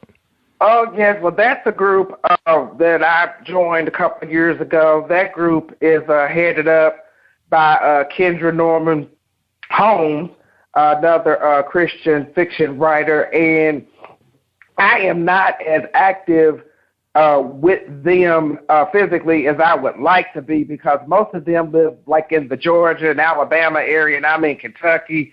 However, they are available, for me to bounce off ideas and critique, things that I have written, and just supportive and there to answer questions. I mean, they are, my literary brothers and sisters, my sounding board, and, just a wonderful, wonderful, wonderful group of people. And I'm just praying as the group, the mission and the purpose of the group is being reconditioned at this time, that God is going to make a way for me to be able to physically spend more time with them.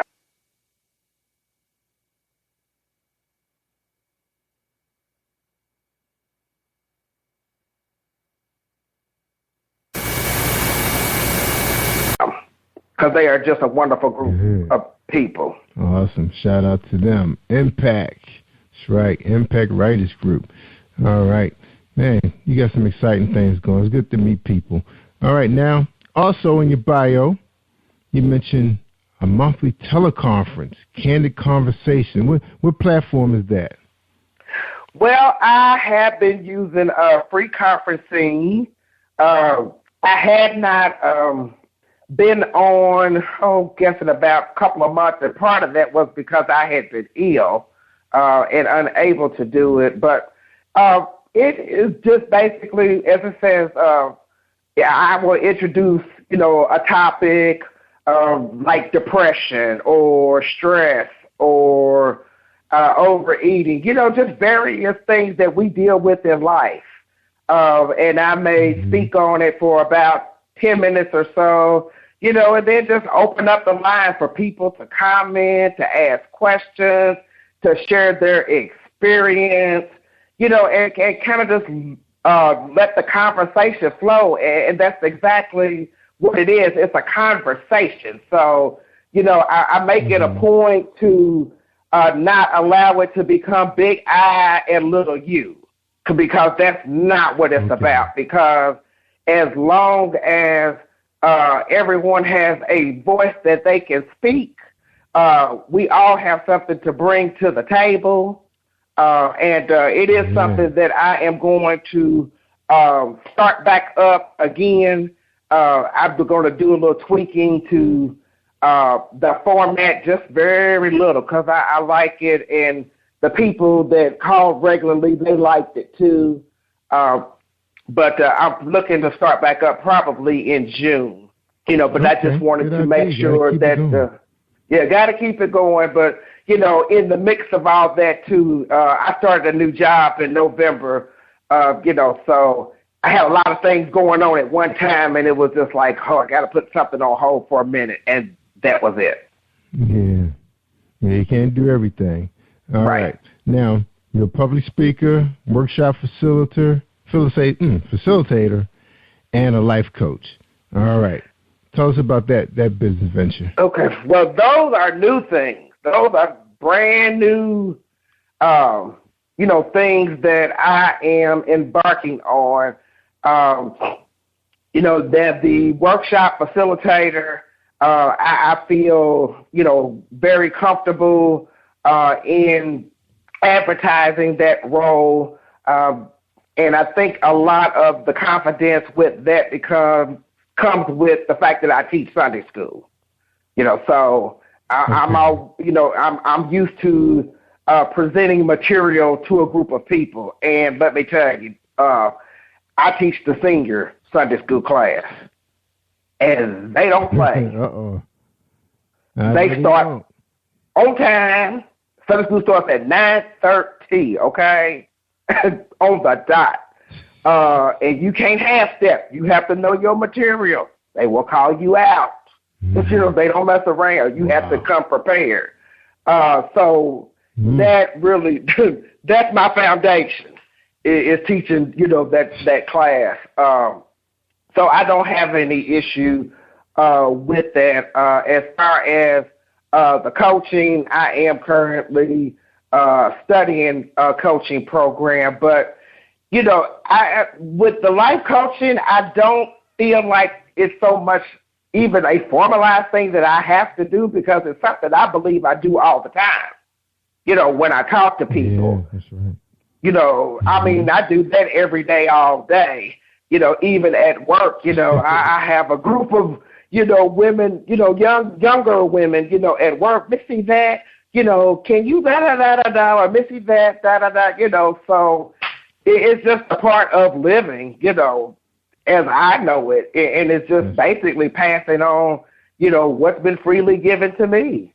But, those are just some brand new things that I'm looking to embark on, and, and we'll see where God takes me, in those directions. And if those are not the directions that he wants me to go in, then he will show me how to reshape and repurpose them for another direction or for another purpose. That's right. Amen. Now, Yvette, we're coming up on a break now. When we get back, we're going to talk to you about Right Type Publishing. We're going to talk about your new book. We got to talk about your new book. That's why she's here. Thirst No More, A Woman's Journey to Restoration. Now, that's a nonfiction book, Yvette. It's nonfiction. All right. I think Jerry Royce Live posted it as a fiction book, but we'll fix that on the website. Don't forget, you guys are streaming, off of Spreaker.com/Positive Power 21. Don't forget about PositivePower21.org, the website where you can listen to all our archive shows, any show that's in order. You can listen to us 24/7. You can just wake up and just listen to us, browse our pages, check out some of the authors' displays. It links you right to Amazon. You can make a quick purchase. That's what it's there for. Let's take this quick break with my man, James Deshay. He's the poet, romance man. Are you looking for a great book of poetry that is romantic, heartfelt, and full of male emotion? Then get Thoughts, Love, and Reflections by James K. Deshay. That's Deshay. Go to www.jamesdeshay.com. You will enjoy Thoughts, Love, and Reflections.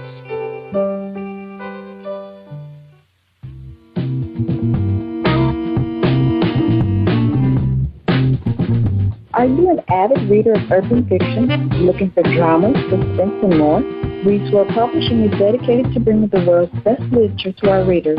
Urban fiction, erotica, sci-fi, mainstream fiction, and children's literature are just some of the genres produced by our diversified family of authors. You can reach us on Facebook, Twitter, Instagram, and at our website, www.readsworldpublishing.com.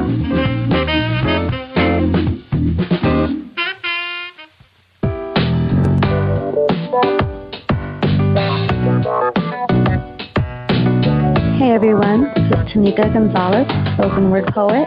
Whenever I'm online, I'm always listening to Jerry Royce Live. You can find Jerry on www.speaker.com.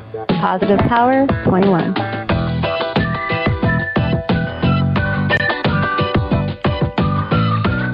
That's right. You tell them, Tanika. You listen to Jerry Royce Live worldwide on positivepower21.org. Don't forget, y'all, spread the word and share. That's right, independent media. That's right. I know you guys getting tired of mainstream. They play the same stuff all day long, even on the XM dial. Man, they've been killing us.